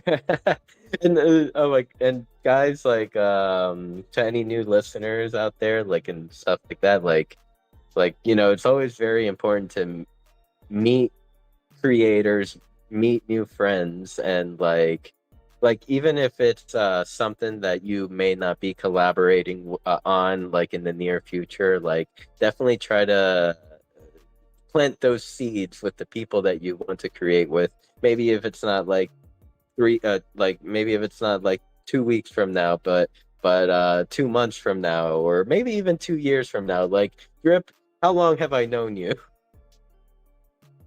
4 years. 4 years. That's a long planted seed. No, and I totally agree. Planting the seeds. I'm not building any of this stuff because I think a bunch of people are going to use it. I was stoked on 16 users rushing the gate. I hoped for 5.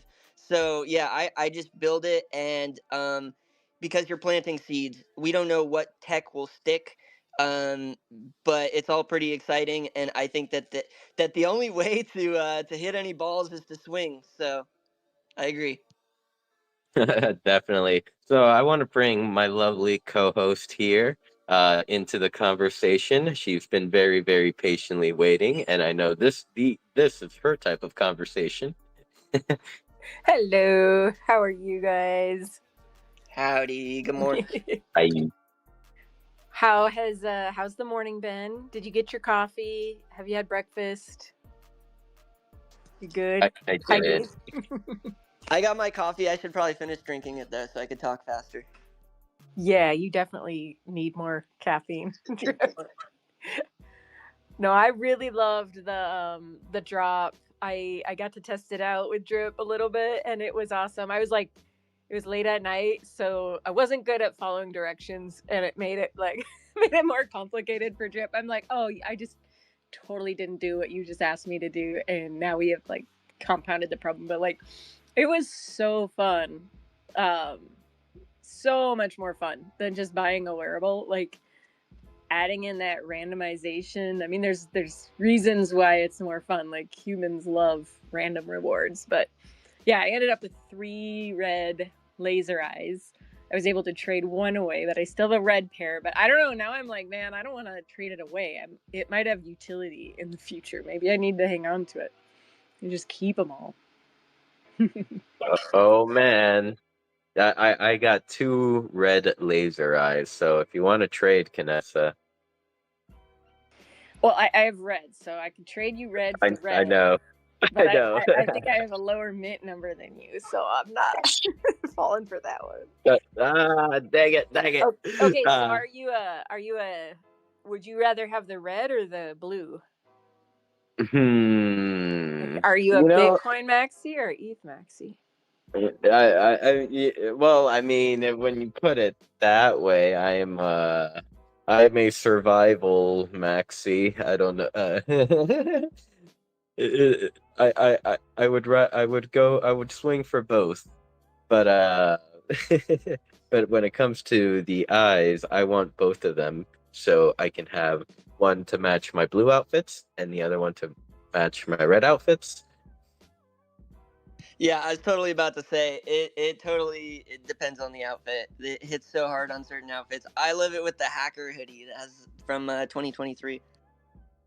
Yeah, that hacker hoodie with those eyes, it like hits different. Like that it's kind of a hard thing to match stuff with, I think a little bit. But the horns from M and then a couple like neon masks, you can see in the marketplace like who's buying cool drip up that looks really good with that hoodie.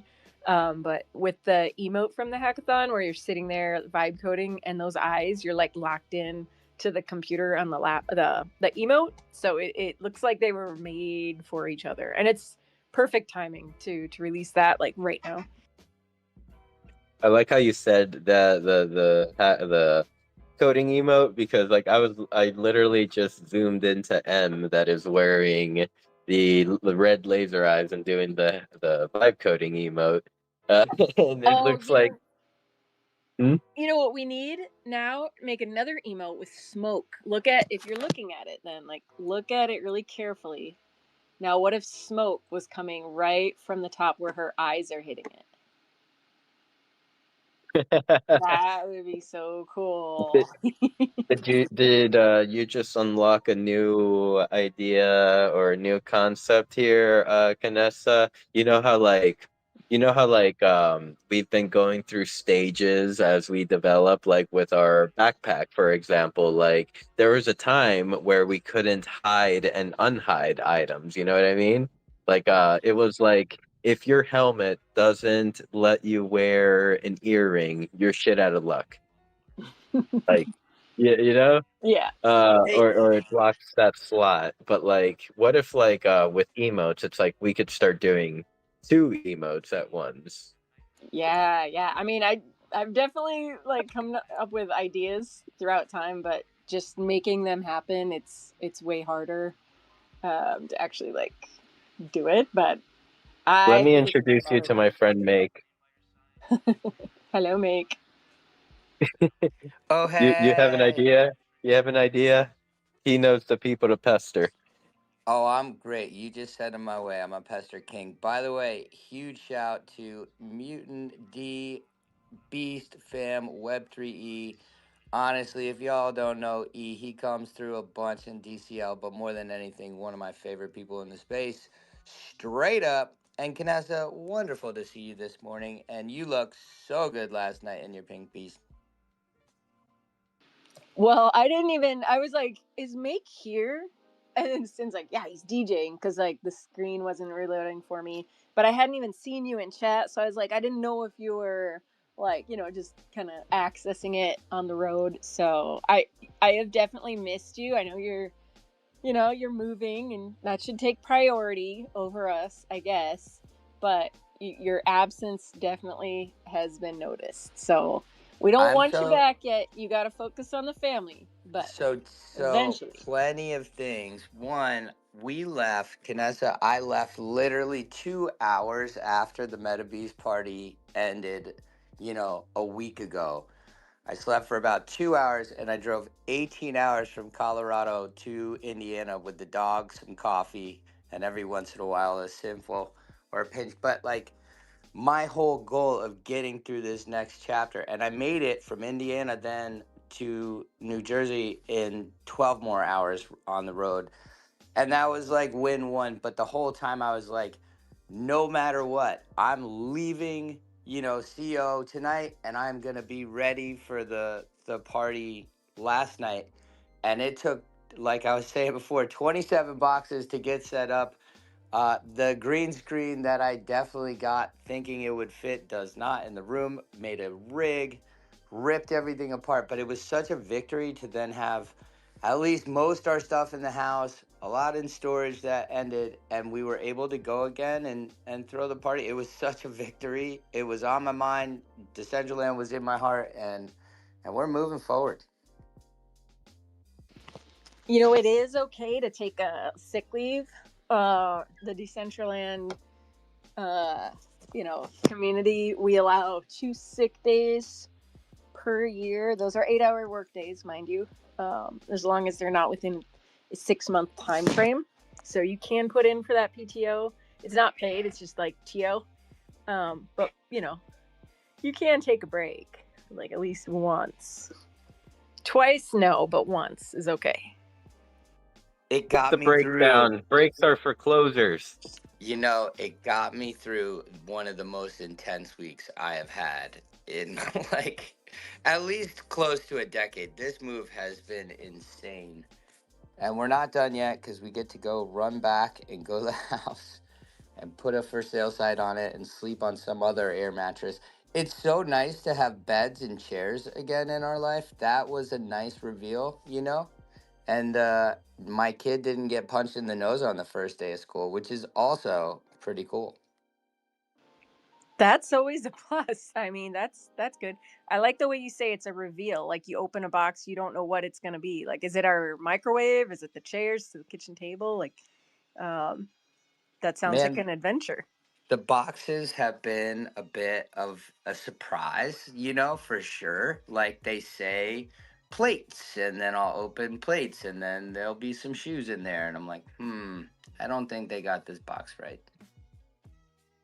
Oh man, I hear you. I moved from Wisconsin to Washington when I was 11, and I think my mom still has boxes that she hasn't unpacked that are way up in the attic. And I know for years it was like, where's that one thing that, like, I know it's out there somewhere. So the cool thing is, Meg, you got the metaverse that isn't in tumultuous, turmoil. Like, at least you have a, like, I don't know, somewhat predictable place to log in every week, and you got wearable drops happening, cool tech, Vibe and coding.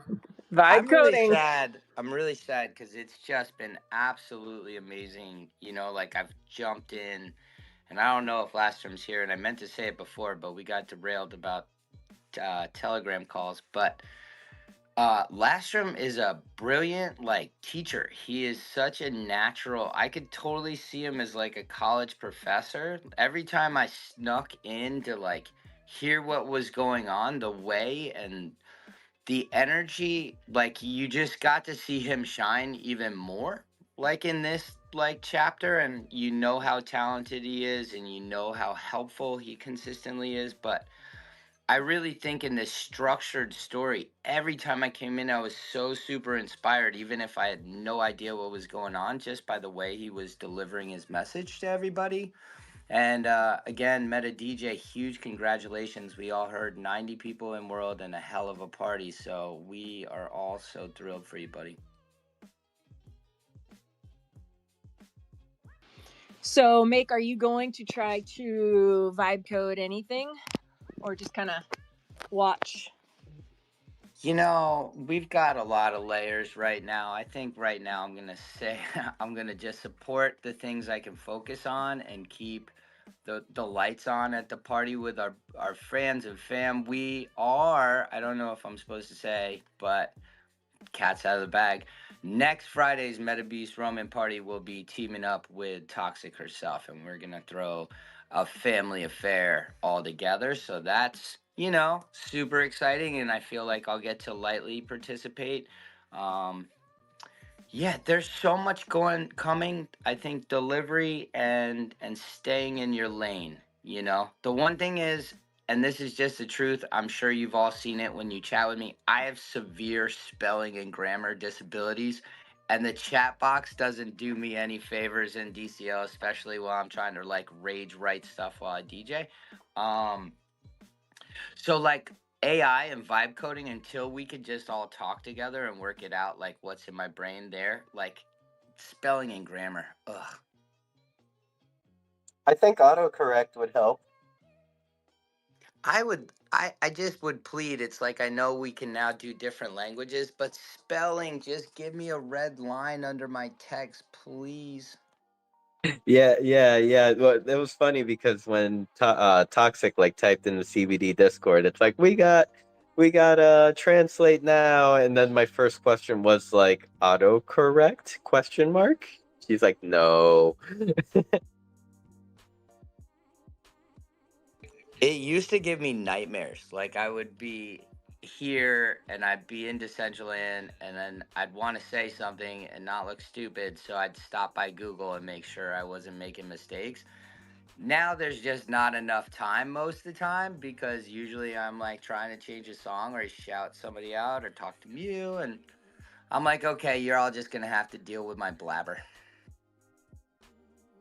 Maybe we just all slowly like decline in our grammar skills. Like, I mean, as a teacher, I'm definitely like always going to go back and make sure that it's spelled correctly.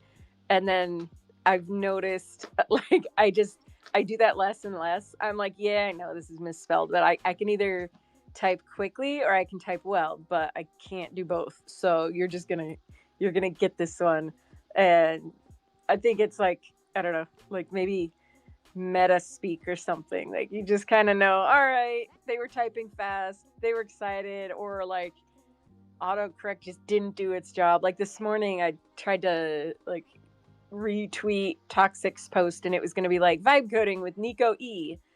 And then I like hit publish, and then I looked on Twitter, and it's like vibe coding with Nicole. I'm like, son of a gun, come on, like just it's so Oh, fun, correct, and what it won't. I don't know who and Nicole. that's Yeah. are we devolving to flip phone texting? Oh yeah. Yeah. I think Are you here? Are and it's like are and then you. Letter yes. U. Or like I don't know if you kids are too young or yeah to like remember Webkin's World and probably Club Penguin where you could chat, but they didn't want you to give away your personal information. And so you couldn't write like one, like W or like ONE in chat. So you would like type WON, or like if you're going to do the word three, it would be tree. And so even now sometimes I'll like find myself like going back into like that way of chatting. You can tell I chatted a lot because it was like second nature. So yeah, I think social platforms can like reframe our habits, but maybe it'll make us better spellers. Actually, Yeah, I don't know about that. Sometimes I catch myself like typing out a professional email starting with hey. okay. How many times do you go to sign that professional email and you're like, "Am I sinful today, or am I that other name?" And I'm like, always like, who am I? Am I the name Always, that's on my birth always certificate simple. or Knesset? So yeah. Always simple. I remember one time I let a hey go out in the email, and my fucking boss emails me back like, "Hey," like he was like, "Hey, what?" Oh You didn't. god. You weren't Uh, like GM yeah, bro. I got scolded about being more professional when speaking outwardly Oh. to clients. Doesn't he know that you're like a weekend DJ? I'm sure by now they know that I am 100% degenerate. Um, but I think it's like they see that I'm one of the better degenerates, so they're like, okay, we can support. That's awesome. And I see Meta DJ has come up. Good morning. How are you, GM?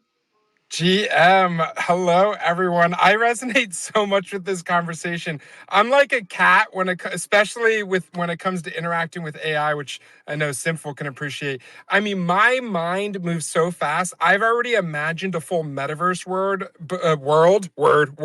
before I even get one word out. So it's very hard for me. But I actually use, and some of you may have heard of this, a tool called Grammarly on my computer, and it pretty much runs anywhere on my computer, and it's also using AI, and it does exactly what you're looking for. Make is that red underline. So there you go, curating some tools for you.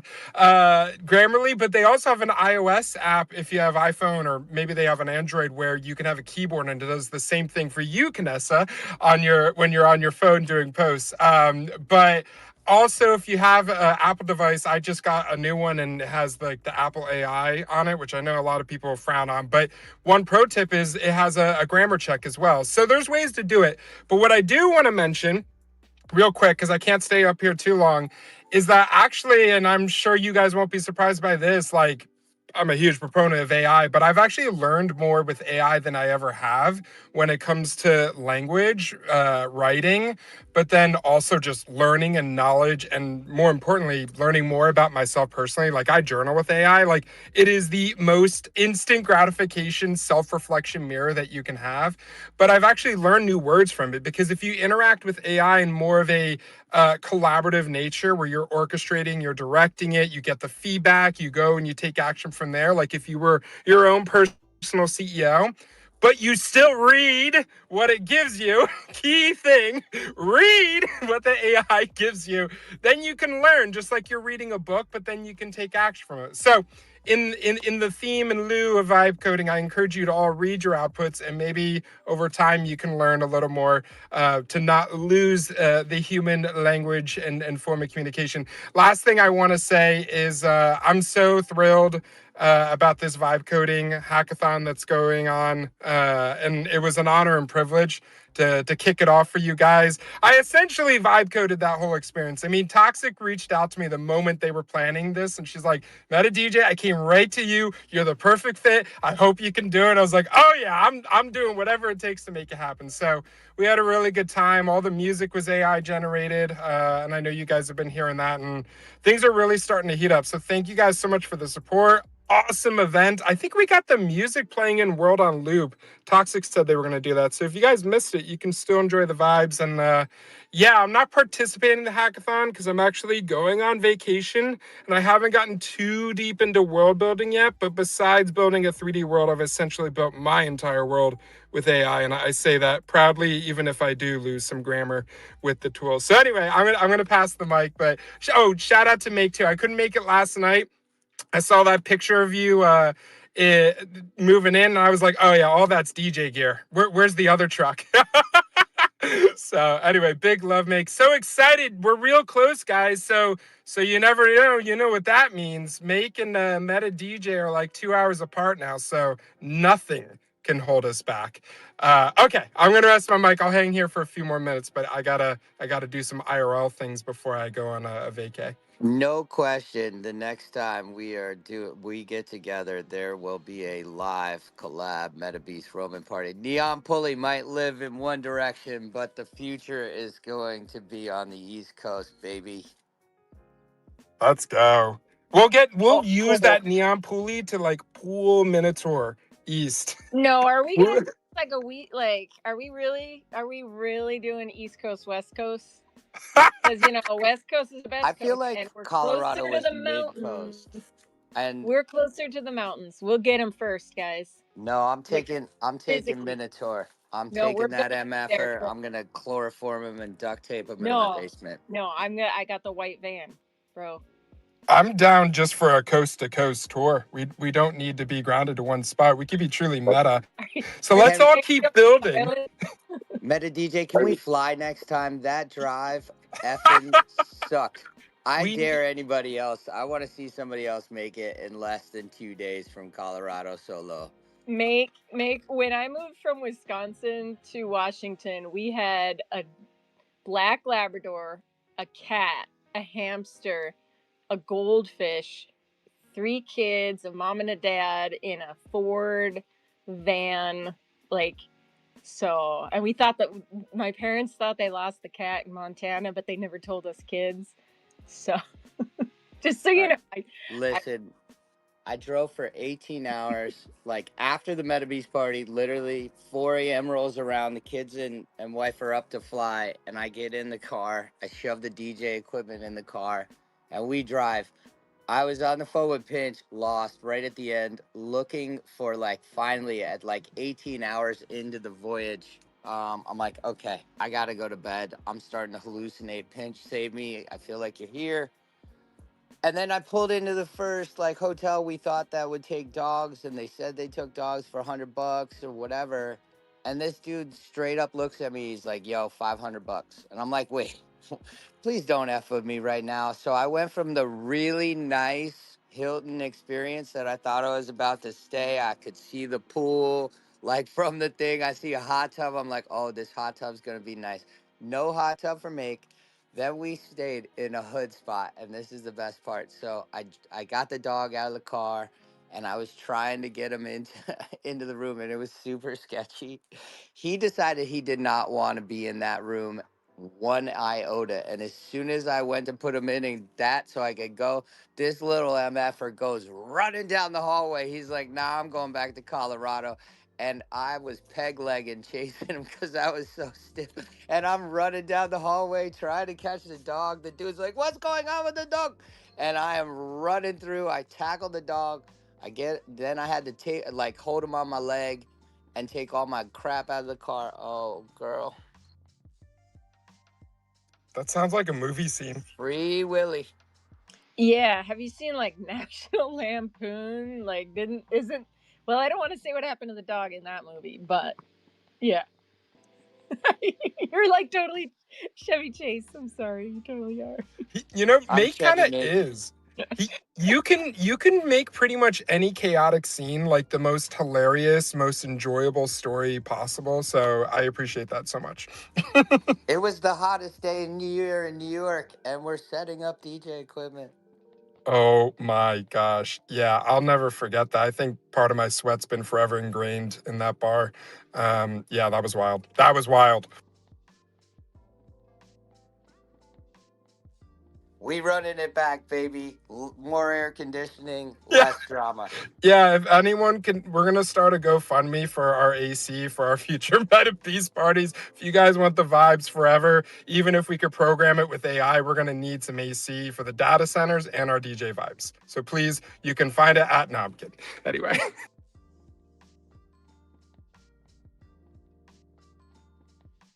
Also, shout out Dr. Drip. I saw, and you guys were talking about when I popped in your collection. That's awesome. So happy for you. I got to check it out. If I ever have 1 minute to not be in the cyberverse, actually, it's in the cyberverse, so we're good. I got to check it out. But congrats to you. Cheers. Dude, thank you. I really appreciate that. It's been so exciting. But thank you, man. Yeah, man. I could tell. I love it. I love the vibe. Sweet. I actually got to jump off and take care of some chicken chores. I'm really glad that I got the opportunity to share the details of all that. Thank you, Sin and Kanessa, for inviting me up to talk about it. I'm going to keep watching. I know we've got 12 red laser eyes left and 16 blue laser eyes left out of 50 of each, so we're getting down to it. If we run out of stock, if everyone claimed their claims and people bought the deals for 10 mana, then it will never hit the marketplace for 20 mana, and then we'll just go from there. Thank you everyone who had the confidence in me and connecting your wallet to my website.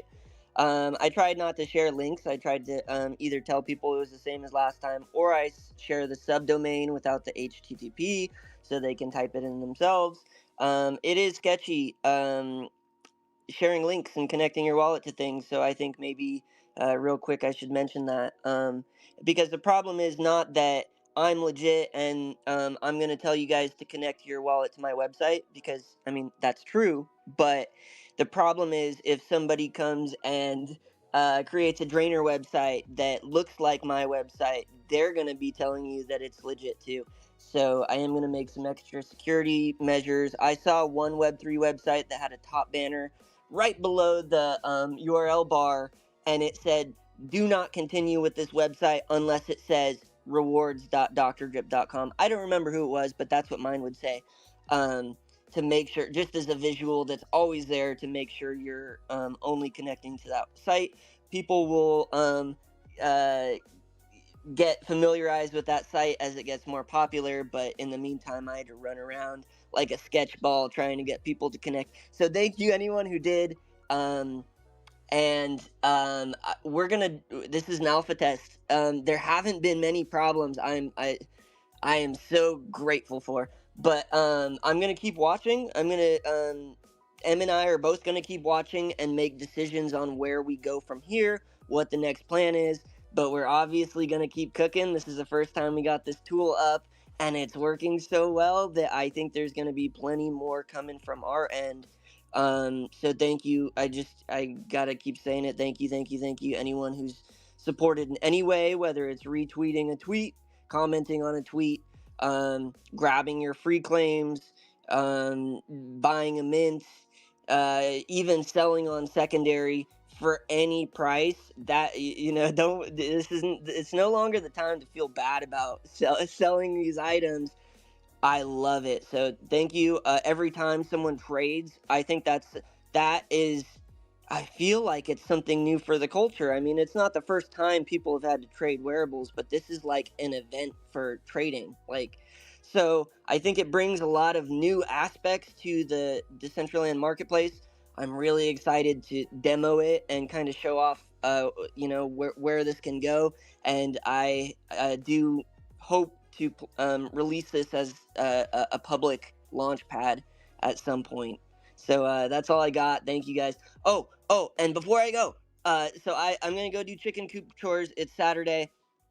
uh we just had new babies hatch, and it's uh okay, my black am samani. If you look up am samani chickens, they're all black. They have a gene that makes them have a pigment disorder, so that the combs are black, everything's black, the eyes are black, everything is black. I call him my satanic chicken. But I bred one of those with a white frizzle silky, another one to look up. And they're all black frizzle silkies. They look gnarly. They're gonna look gnarly. This is like specialty chickens. We got four. Three are females, so only one of them is gonna turn out to be a dick. Uh, and yeah, we'll post some pictures. I try not to post like real life pictures on Twitter because some people say keep that to Instagram, but I just can't contain it. I'm gonna post the new chicks to Twitter pretty soon. But I'm gonna get out there. Thank you so much for letting me talk so much. I know I know it, you guys. I know my mouth goes, so at least I'm aware. But thank you guys. Sorry if I was annoying. I love you all. We love that, Drip. Like, I mean, we sit here and talk all the time. It's nice to have somebody else come and talk instead of us. So we always appreciate everything, especially this. I think it's like the coolest. I don't know, like kind of the newest or the. It's been a long time since we've had something that's kind of changed the game a little bit. I guess like with wearables. So it's worth it. And the chickies, the chickens. Oh, we want to we want to see them. They're like NFCs, like non-fungible chickens. So it's totally rolling trades all day. It's the best of like collecting Pokemon and rolling NFTs. So I'm pretty hooked, and we've got over 30 chickens. We keep selling the roosters, and we just keep refining our flock. So Drip, I know you're trying to get off, but I mean the NFC idea, maybe some gold here. Like think about like releasing an NFC for every new chicken that is born, and then like people that buy the NFC are like essentially helping you feed it and raise it, like funding towards it. We've thought of how to integrate the chickens. I made a 3D model of the chicken. It kind of sucked, but I'm not sure if I was gonna make it a wearable or what. But I just knew I had to make a 3D model of a chicken. I tried We could to deploy it to our lands. I tried to photo impose one of my real chickens on it, so that's why it looked kind of funny. It's probably better low poly, but no, we already thought about this. I don't know if the hype is gonna be there, but if it ends up like if something happens with the chickens, yeah, it's gonna happen. I think there was a grant for like $200,000 for like Remember that? There were chickens. It was like you'd walk on the parcel and the chicken would follow you. So, you know, there's there are chicken fans. Big money behind chickens is what you're saying. I'm gonna get a $250,000 grant for the chicken pet. Well, you know, if not, then like when society crumbles due to AI, you can be in charge of like resource procurement on the compound, and like I'll be weapons. Sin, I don't know what you're gonna be, but yeah, you can be our protein, our chicken person. So RWA eggs. yeah, The eggs will be tokenized. Real world eggs. dude, Think about the. that is so much potential. Sorry. Yeah, I was gonna say, think about the potential that it might bring, like with the NFC. Like anyone that holds, is holding the NFC of a particular chicken. Maybe once it gets slaughtered, they get the meat. I don't know. No, that's Oh just like, what god. do you do with the token? Do you burn it? Like, my brain was going that way, and then I had to stop. Oh Think no. about that. Burn the token, not the chicken. No, that's the other thing about these black chickens is that the insides are black too. The meat, the chicken meat, is black. And I've heard, I mean, I've never tried black chicken, but I've heard that that black chicken meat is tastier and leaner and different. And a lot of people talk about how it's just better and they love it. And also, the other thing interesting about AM Samani chickens is they are favored. Oh, you guys are gonna ban me. They are favored in occultic rituals. So that's just pretty interesting. Mine's all black. I named him Genesis. Well, obviously, I named him Genesis. He was the first chicken I hatched, so I named him Genesis. I should have named him Davy Havoc though, because his comb like folds over to over one of his eyes. He's totally an emo chicken. Damn. Oh god, I must meet this chicken. I need to hop off, but quick comment, Dr. Drip. Fun fact to everyone: I grew up and chickens were one of my favorite animals. So this is like nostalgia lane for me as you talk about these. It sounds like your chicken setup is borderline laboratory. So if you could clone that one for me, I would. I'm joking, but that sounds dope. And someone needs to soundbite. This is recorded. Integrate the chickens, because that's just a great bite right there. Last thing I'll say, actually, in a more serious note, is Dr. Drip, I encourage you, share the chickens on X. I think one of the most interesting situations right now is that the metaverse is so black and white. I shifted the tone here, but I want to make sure I share this. So the metaverse is so black and white. It's like you're either, oh, I'm not about the metaverse, it's all about IRL, or if you're in the metaverse, it's all about digital. But like, to me, the metaverse is just the evolution of the internet, and it's a cultural movement. And I think everything about just sharing your life and blending the two, and especially when augmented reality becomes a thing, it'll make sense, and your chicken can follow you everywhere. But I go for it. Share your story. The biggest thing for me is like figuring out the right balance of privacy, because I always am thinking strategically and forward looking, like, oh, if Meta DJ continues to go where my vision thinks, do need to consider privacy. But if I had the chickens, I'd be sharing them. So go for it, man. And with that, guys, I'm going to rest my mic. Thank you so much. I'm glad I could pop in while I was navigating and prep for vacay. And make excited that that you're gonna be set up and ready to roll, baby. So good to see you, Canessa and Sinful. Shout out to our host, CBD. I know you're just listening in and vibing. All right, guys, take care. Bye. Bye.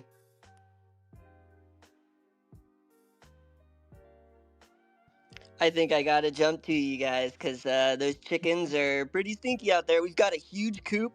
It's like an apartment out there, so I gotta get out there and clean the thing. But I love you guys. Thank you so much for letting me share. And if anyone has any questions, feel free to DM on Discord or here on Twitter. I'm usually quicker to Discord though. All right, I'm gonna jump to listeners. I'll be tuned in. Bye, guys. Thank you, Drip. Bye. Thank you, Dr. Drip. Okay. The further Dr. Drip's chicken dreams. A chicken fun pump token And then Dr. Drip like has a little camera on the side of the coop, and he'll go live whenever he's like in there cleaning. That would be like only chicks account or something. OC, are you on OC? Only chicks? Or maybe no, Canessa, don't say it. I'll be good. Be naughty. Well, like he wouldn't have only chicks. He'd be like, the rooster, yeah. Yes. I see where you're going with this. Okay. So, like, for like our target audience, I think we would have to be very deliberate and like intentional with what our target audience would be for our only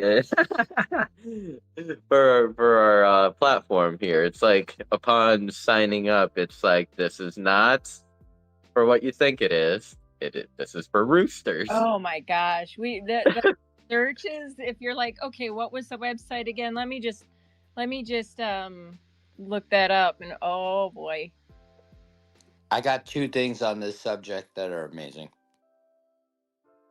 All right, first thing, I always wanted to make a website called deeppockets.com and make it look like, a really naughty dating site, but really have it just about tailoring better pockets in your pants, I'm probably going to do it. Because I lose so much being a skinny guy in my terrible pockets. I know some women's pants don't even have pockets, but I'm just gonna make it like like AOL pop-up spam when you get there until you wade through, and you could get wonderful pockets. Imagine being able to mail in your favorite pants to get pocketed. Quite literally. You could, do like all different types of silks and lengths, and you could have deep pockets too. Vanessa, even you can have deep pockets. that's good because I need them. And then I'm really trying and thinking, I don't know if I'll get in trouble, but I was thinking if we got a couple beasts together and Billy, we could do, like 3 beasts and 1 cup. 3 beasts, 1 teacup. Just saying. You better be writing these ideas down, Meg. No, you've set them out. You said them out loud on the space. It'll be a reality within the week. I don't know. I've been waiting for deep pockets a long time. You've been talking about them for a long time too. Well, now that I'm back in a place where they're actually tailors, it could be more real. I could just have people ship me a pair of pants or 2 until it gets too big. Are these pants gonna have zippers? Are you a zipper pocket kind of guy? I don't know that I can institute zippers, but I will have to have a sister site, pockets with zippers that are deep. Pockets with the zippers. Looks like the domain buying is gonna get pretty expensive.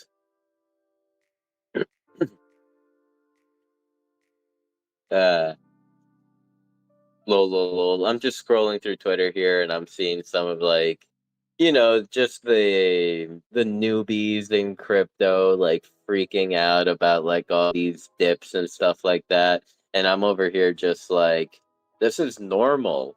Like every bull run experiences at least 20+% dips, like at least. And it's not because Orange Man is in office. It's not because of blah blah blah or gold or this or that. It just literally happens every time. It's the evil people manipulating. Go ahead, Ganesh. I think I saw your mic on. Oh, I was gonna say, like, if you don't remember March 13th, 2020, you're still fresh, and you still haven't completely gotten wrecked. So, you know, like when you remember specific dates, or like October 8th, 2019, I think, like if you don't remember completely getting liquidated, then you really you haven't lived, you know? Like, yeah. Yep. Yep, that's how I learned my life lessons like in crypto. Like this is like by acknowledging these lessons and not being a wimp about it. Uh like just I've lost my net worth like 3 times on perpetual futures. If you don't remember, what was it? When you said okay, I was thinking end of February 2022 was when war was declared in Ukraine, and I recall like in us being in the CBD Discord, like a bunch of us like with charts open, and we're like, oh, here it comes, oh, it's falling another 10%, holy shit, ah! And then we're all like turmoil screaming like and then fucking and then like getting a little bit more money in our wallets and it's like okay, I think this is the bounce, this is the floor, buying a little bit and then all of a sudden getting getting wrecked again. Oh man, it was we saw Bitcoin go from, or I mean not Bitcoin, we saw Ethereum go from 45 like $4,000 all the way to $800. Like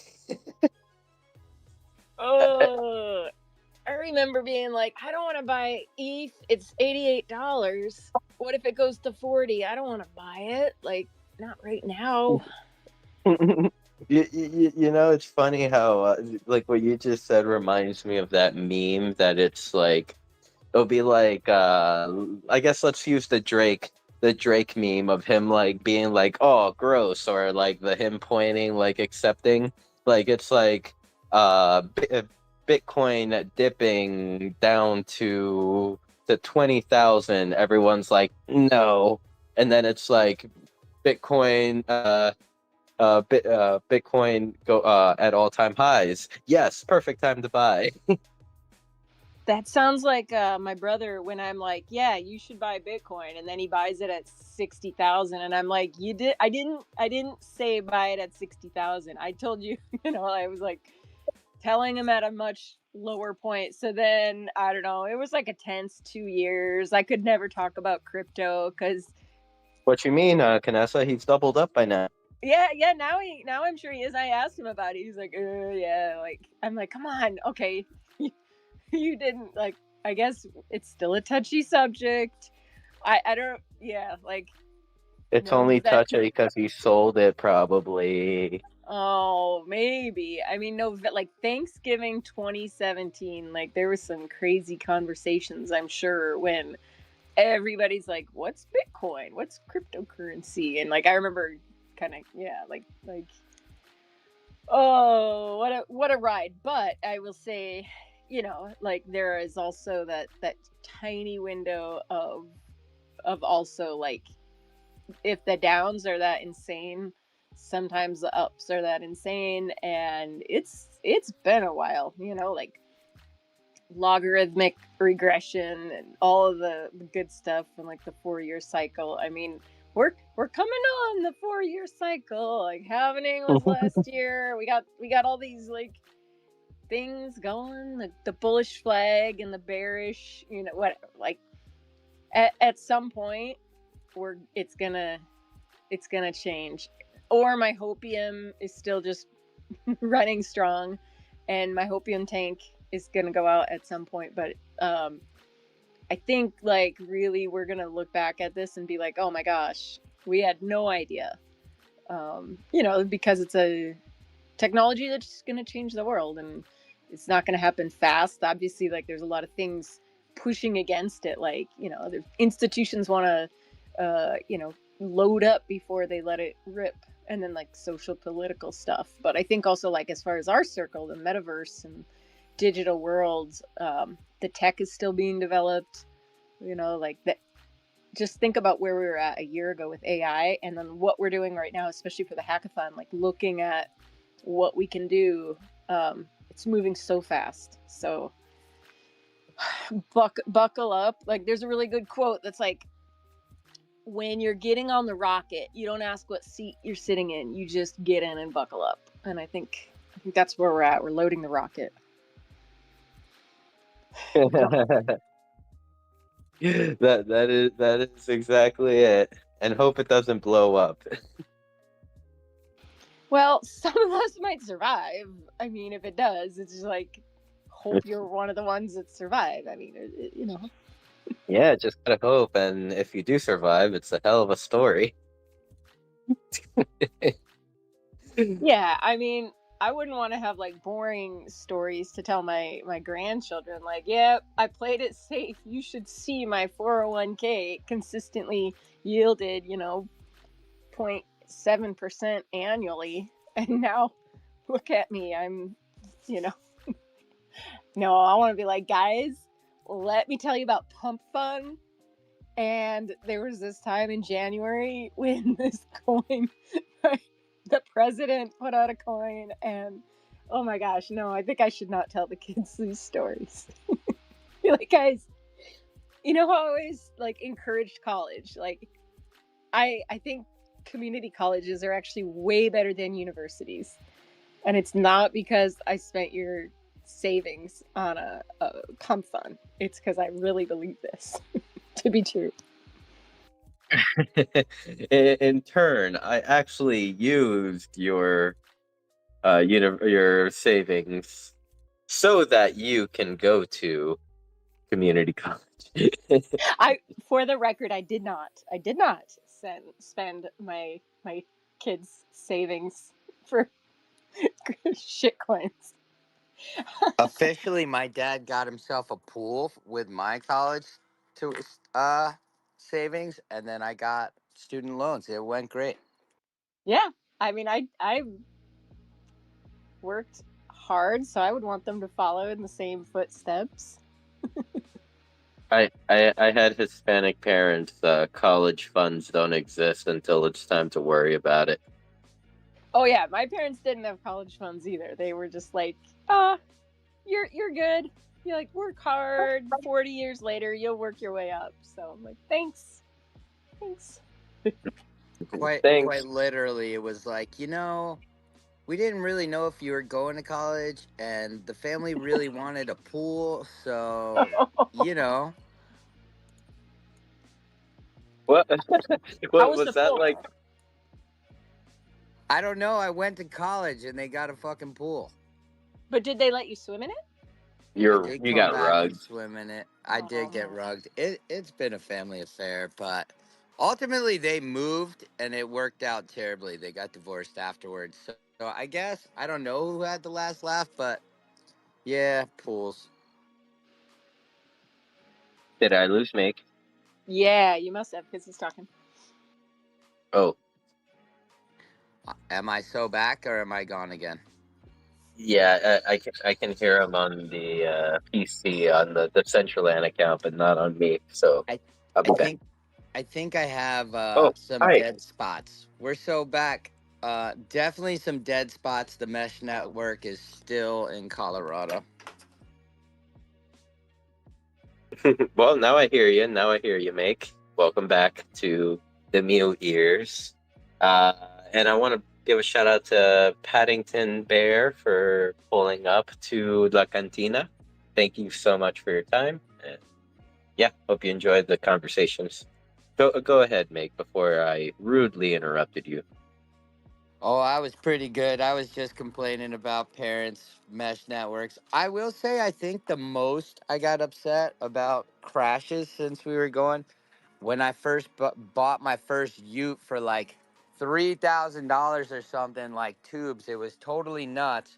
And then the 2 days later, FBX happened, and Soul went to like $8. That was a rough one. Yes, it is a rough one, but once again, I want to reiterate how drastically these things come back. Like you just mentioned, Soul went down to $8. That was the time because like Sol is up to around $200 today. You know, maybe under 200 at the moment, a little bit under, but that's like, that's a hell of a come up. That's a lot of X's right there.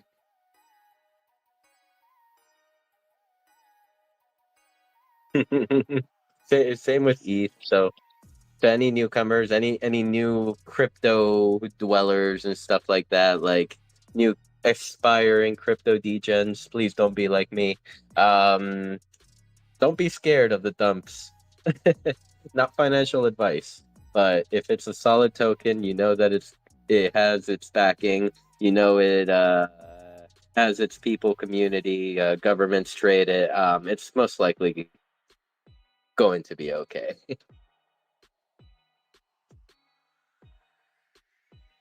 I'm just having too much fun playing with this platform. One of the few platforms that you actually like, I don't know, like there's so much already built on it. Sometimes I think we forget that. Like to us, it's more just like a virtual world, more like, I don't know, I don't want to say meta, but like a spatial and Second Life. And we kind of like, at least for me, the tech behind it just becomes sort of like, oh, it's, I don't think about, mana. I don't think about the ETH blockchain because it just works. I don't think about like minting my, like that. I don't know. Like to me, it's at this point, it's just more like the stuff you see on top of it. And so I take for granted that this is like, a pretty cool old blockchain project. So when you look at it like that, you're like, dang. I mean, every year that Decentraland is around, it's 1 year older, which that's obvious. It doesn't sound like that's very complex. But then when you see projects that come along and like similar projects, metaverse projects that come along and they open and they're trying to do something cool, but you're like, you already know how much Decentraland's gone through to get where it is today. And I don't know, there can be a lot of hype. Like there was one that they did their land auction recently and it's gorgeous, like freaking gorgeous land. It looks like, it's gorgeous atmosphere. But I'm like, man, what is it going to be like when, they start running into the problems that Decentraland has had? Like, whether it's, their governance or, like wearable curators, like, are they going to be able to just publish whatever they want? Are they going to have like copyright restrictions? Like all of the other details that we forget about because they just like, they're there. I don't know, all these other games are going to have to figure that out as they go along. Like I know Other Side has, they've got some they got some stuff going on, I guess, that's kind of frustrating for creators. And I just think it's, like we don't even think about it as enough, that because we're just where we're at, but we've come a long way and we're still here. We're not even just here surviving, like we're freaking breaking new barriers. In my humble opinion, I think we are. Yes. I mean, Decentraland is such an OG that other projects basically looked at the model, looked at what was happening, and were like, I want to do that. So like, it's like, come on now, and then afterwards, talking about how much better their platform is. But hey, to each their own. Each platform I feel will bring its own vibe, its own like feeling to the user, whatever it may be, whether gaming or even to like what is Decentraland like for us. Like Decentraland, since it's the first, I feel like it became like it became something that it dips its toes in almost everything, like social, fashion, what is it, like streaming, building, gaming. So yeah, it's kind of cool to just see this platform, like see what it's become throughout its time. And I mean, once again, I think we talked about it last week. I'm proud I'm proud of like what La Cantina has become, like with like, you know, when you look out from behind La Cantina and you look out at the village that's like behind it, like it's like, you know, it like a lot between Canessa and many other builders from the community. It's like, you know, like we built this as a community. I'm not saying like we as in including myself, but like we as a group of individual Decentraland users. Yeah, I mean, it really feels like we do have the freedom to create. Like, I don't know, like, I guess as the world gets developed, there's less and less places. Like, I could definitely go into the history of like, oh, the Homesteading Act in the 1880s allowed anybody who could go and work land for 4 years, and prove ownership and prove that they could work the land, got the land for free, or even as recently as like the 1970s had the Homesteading Act in Alaska, where if you did the same thing, if you could go homestead in Alaska and live there for 4 years and prove that you could make it go at it, you got the land for free. Like, that's gone. Like, we don't, our generation doesn't have that. There is no, there are less frontiers unless we're going to Mars, which very few of us would, get allowed on the rocket ship. Like, we don't have that, but yeah, I think it's human nature to want to be a pioneer and go explore and get on, the ship that was going across the ocean or across that land bridge and wonder, like, okay, I don't know if I'm ever going to see my home again. And like, I think that this kind of building maybe scratches that itch. At least it does for me, of like, hey, I'm doing something I haven't done before and like people haven't done before, like an open metaverse that you could just build and have your neighbors right here and it's cool, but then all of a sudden you realize it's not cool. It's maybe there's challenges of having your screen right next to the neighbor's screen. I don't know. So like for me, I feel like this is one of the last frontiers, or at least for a while for this generation.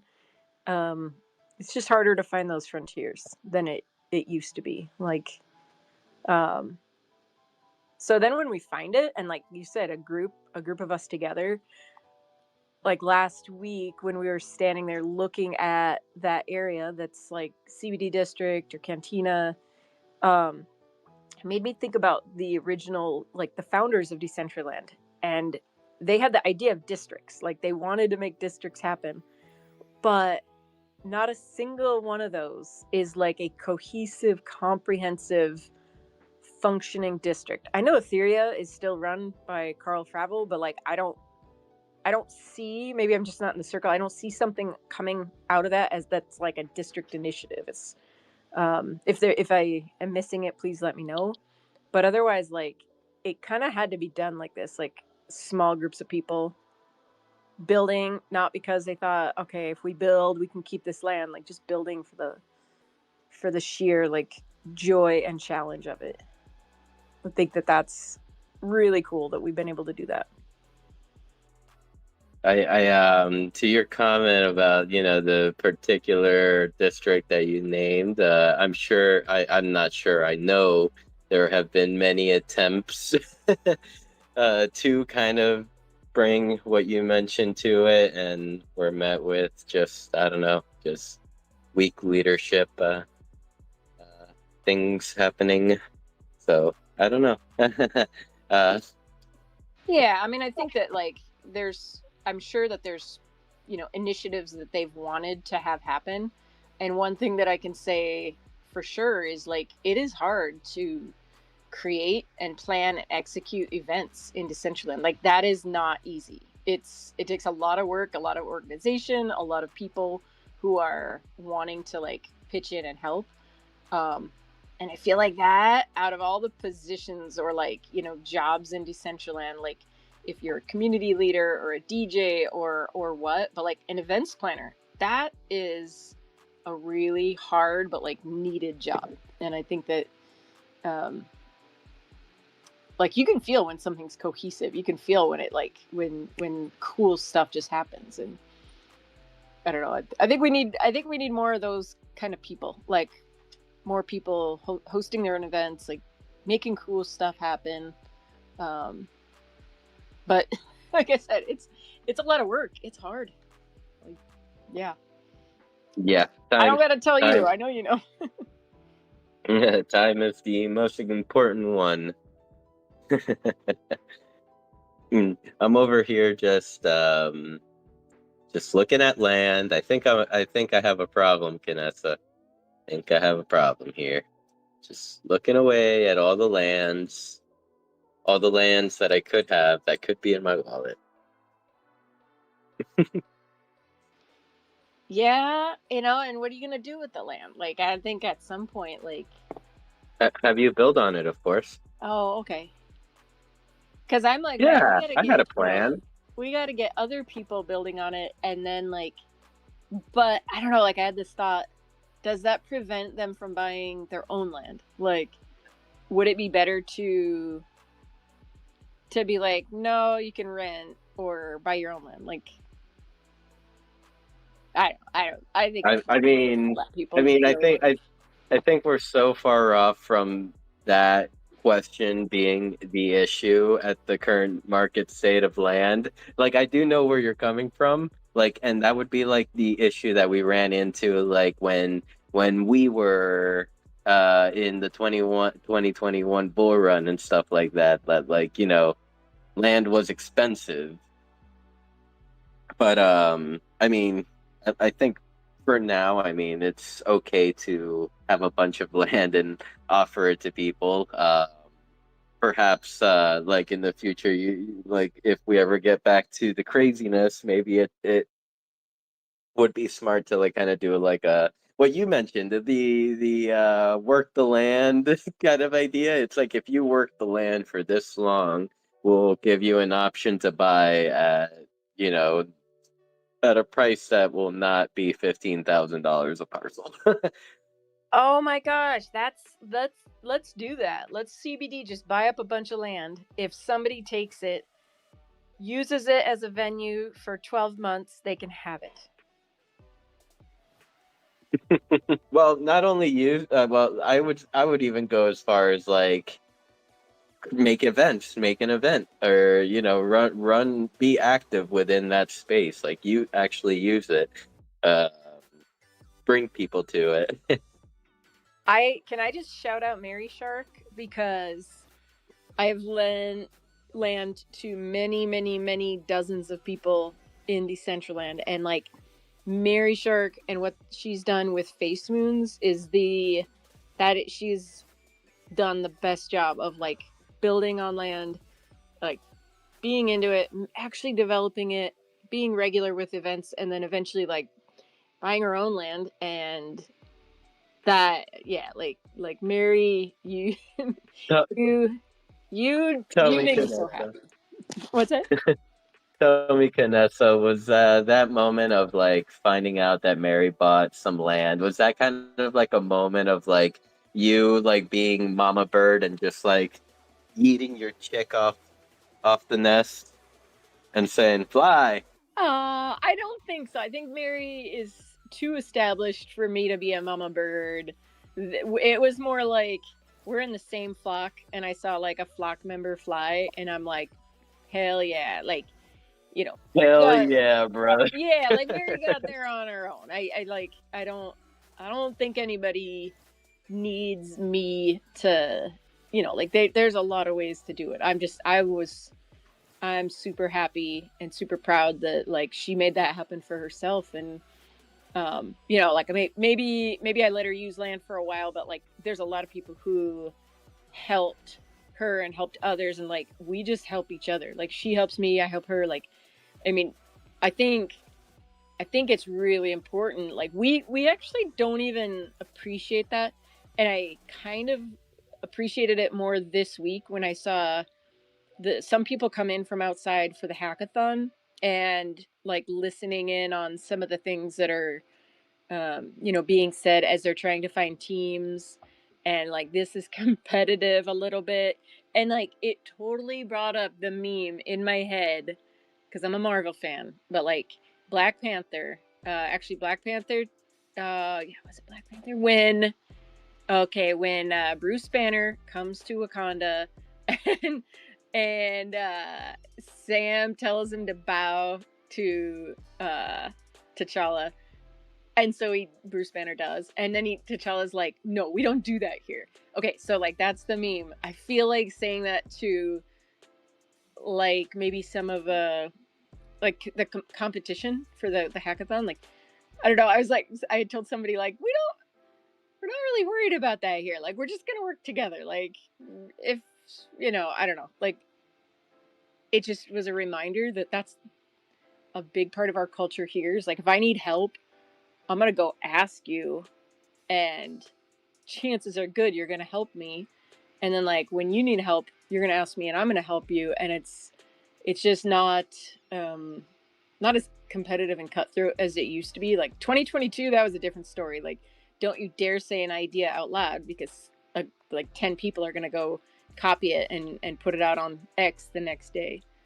Yep, literally the next day you'd wake up and it's like, oh yeah, teardrop runs down your eye because your entire fully thought out idea that you like poured your heart and soul into, yeah, kind of like got started and not even like as good as like your vision would have been. yeah. I remember that, like telling somebody a cool little tagline. Next day, X post, they used it, and then they took somebody else's jewelry design, and everybody's like, okay, you copied me for my. I was like, you copied my quote, and somebody else was like, you copied my jewelry. Like, bro, get out. Yep,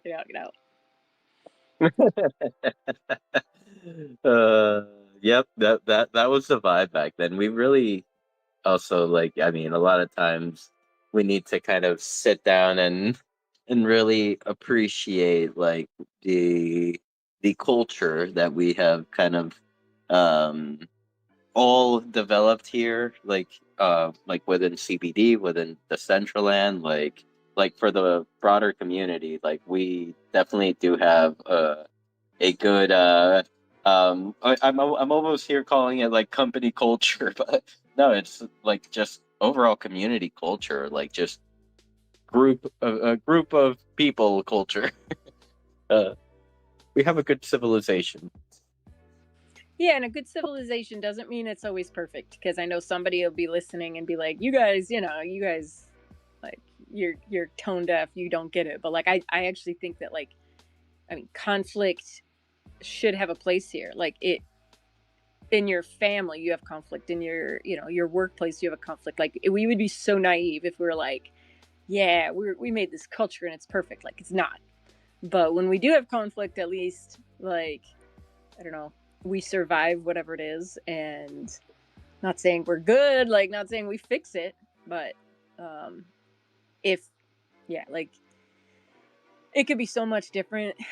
Like, yeah, I don't know. I run around Decentraland sometimes, and do you know like where there's the big like billboards for Web3 affiliates, Sin?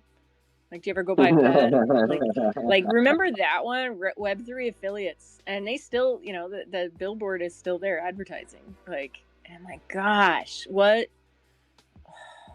rug pulls, man? That was like one of the like biggest scams, but like it wasn't like really a scam.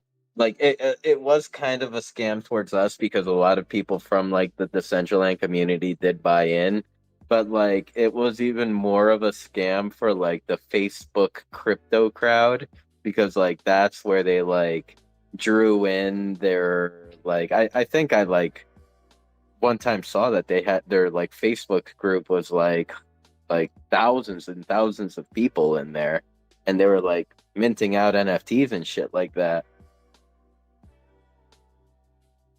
So Yeah, and that's crazy because like that, it's not like that's going to go away. I mean, I think we don't see that now because I think it's still the bear. It's not crazy insane bull. But like, what's going to happen when we do come back to a bull market, and then we're going to see projects come in, and they're going to be like, we are metaverse consultants, and we're going to we're going to be like, oh, okay, you are, like, so like just thinking about how to protect people, or even like Drip was talking about, like, security and safety, and I don't know, I think we could do way more than we do just to keep things safe. Like, yeah. But we'll have a conversation behind the scenes for that one. How's that? So, Vanessa, I think we may be coming into a good time to stop here. I do believe that we have the lovely DJ Los Cats perform. Oh no, okay, never mind. Actually, it is still a good time to stop because right in about a minute Lazario.eth.dcl.eth there's going to be an event there, the Cheery and Impossible Dimension. And then in 60 minutes, Los Cat will be performing. So what do you think, Ganessa? Okay, so let's see. Okay, so did somebody change their time because, or am I just?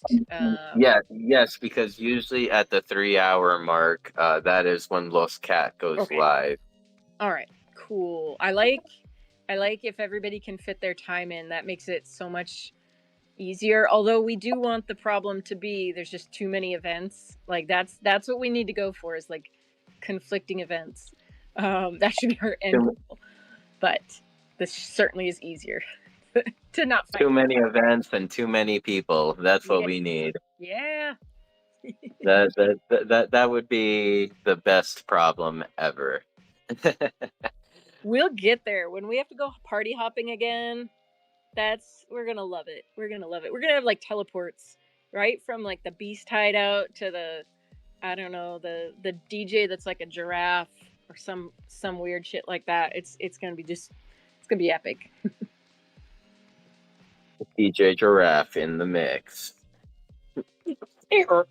Anyway, enough of my sound effects. Okay, so I guess I'll pass it over to Meg for any final thoughts, comments, concerns. I just found 26 hard drives in a box with lightsabers and karate equipment. So, keep your karate equipment, your pockets, and your mana in different places, people. And your seed phrases. Keep your seed phrase safe. I probably just said the seed phrase word, and now you're gonna go looking through your shit, being like, "Where's my seed phrases?" No, because I know where my seed phrases are, and they're in good, safe places, as everybody should have theirs. How about you, Sam? Yes.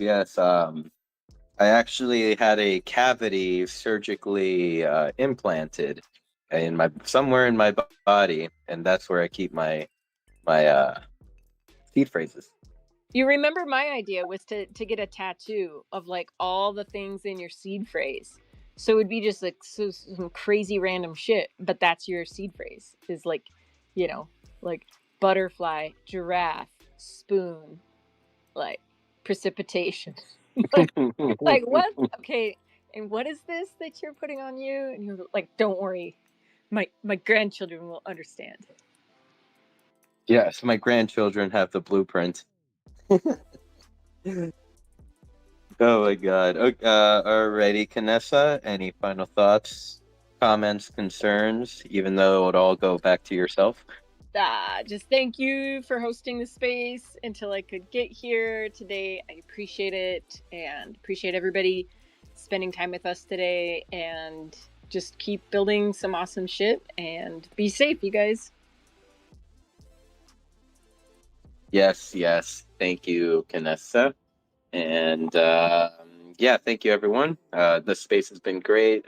Thank you to those that came up and contributed to the conversations, like Meg, Toxic, Dr. Drip. Really appreciate your time. And your comments, your thoughts.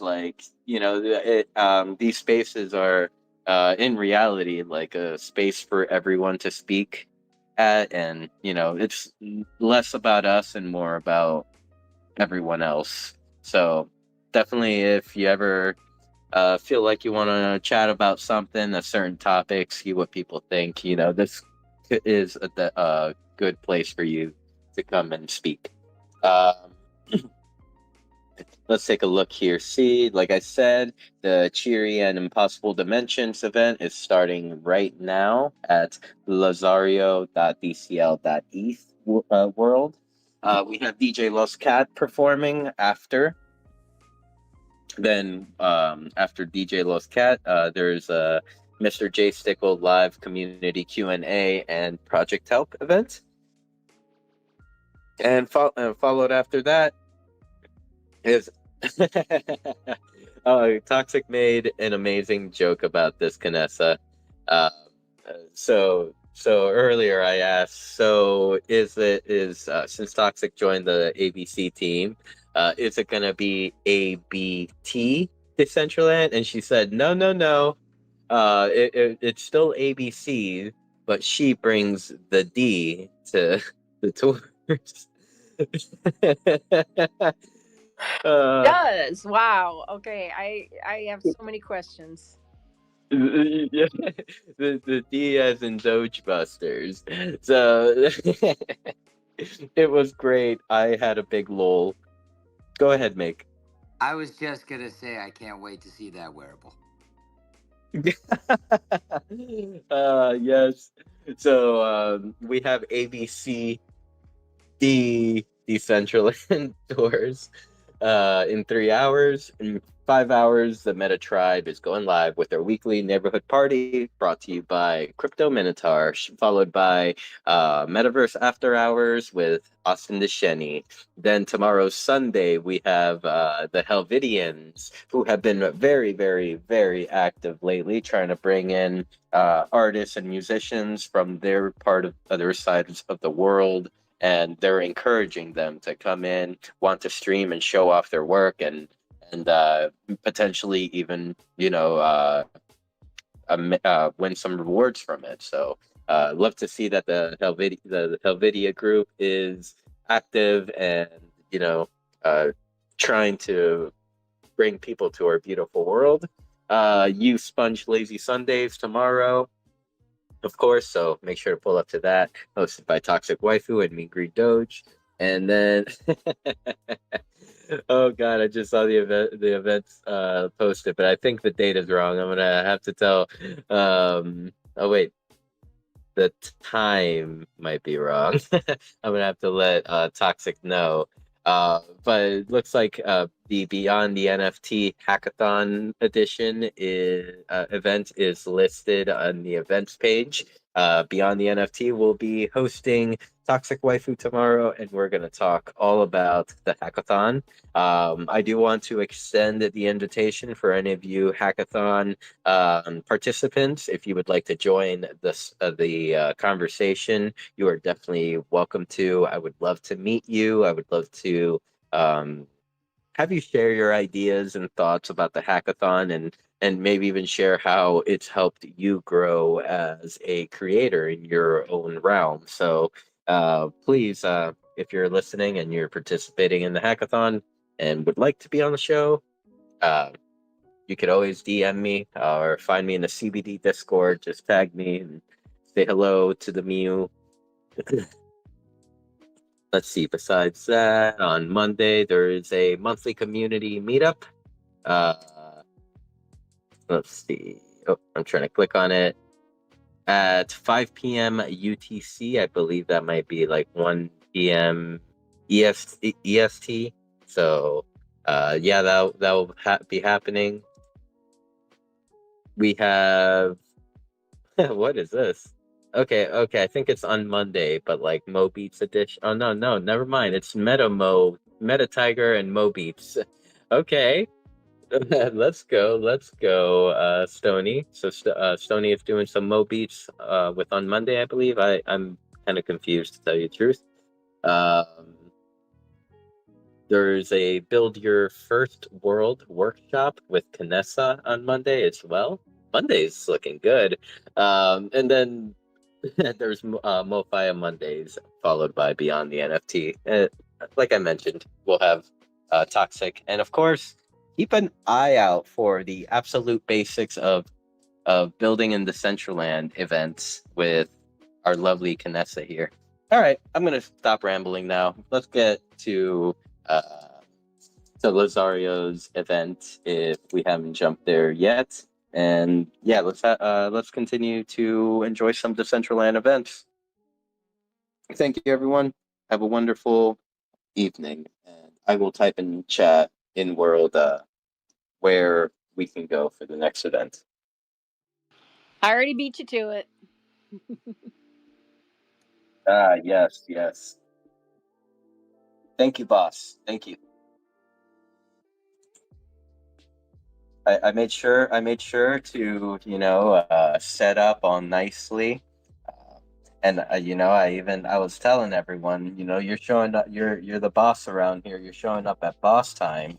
I'm the help, so I set out all the chairs for everyone. I make sure the punch is out. Yeah, you know why I was late, right? Because you didn't have my grande double whip triple cappuccino latte ready. Yes, yes, yes. That was the biggest mistake of the year for me. That really set us back.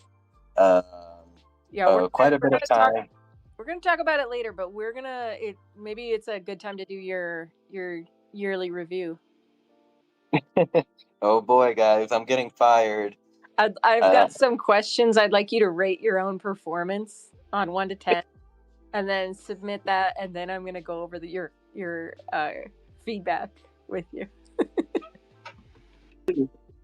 corporations that do that, that's like so harsh Isn't that because horrible? like yeah, it's like obviously it's like rate your own performance, and it's like what if like you genuinely have been trying your hardest and you think you're doing great, Yeah. and like you're rating yourself at a 10, and then at the meeting the employer is like, okay, I see that for this you rated yourself at a 10. I'm gonna let you know how I feel, Yeah. Yeah. So and that's it goes downhill from there. yeah. Okay, so maybe we'll get that off. We won't make you do that. That would be too harsh. But we gotta have standards. Okay, I'll stop talking so you can end the space. Alrighty. Let's end the space. Head on over to our next event here. Show some love. All right. Take care, everyone. Love you all. See you back here next week at noon Eastern.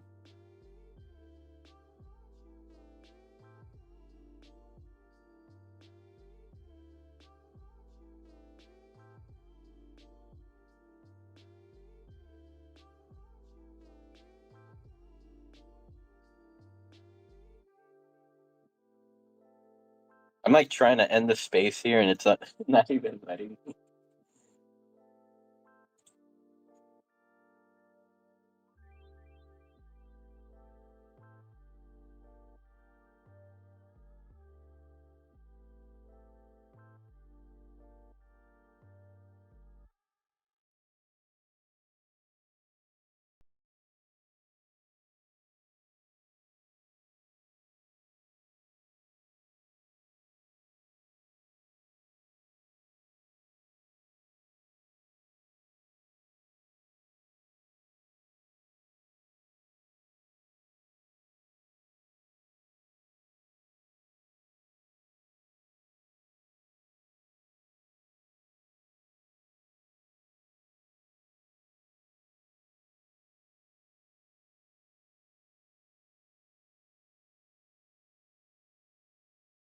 All right, friends, let's head on over to the next event. Love you all. Thank you. Remember, lazario.dcl.eth. I'm heading there right now.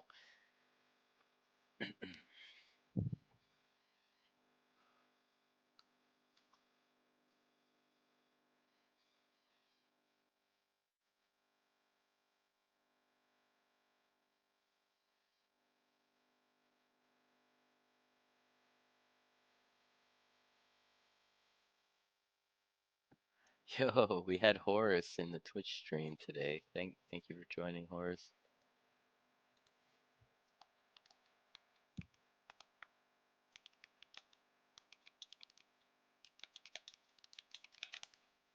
All right.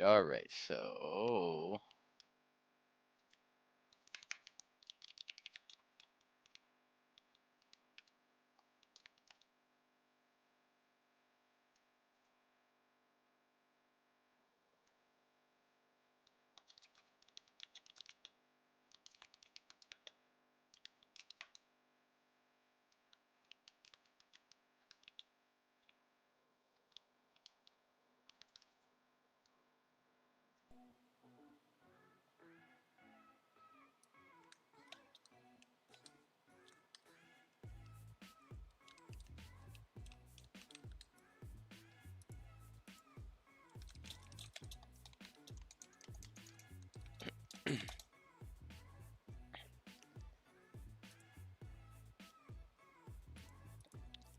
All right. I'm probably going to close the stream here soon.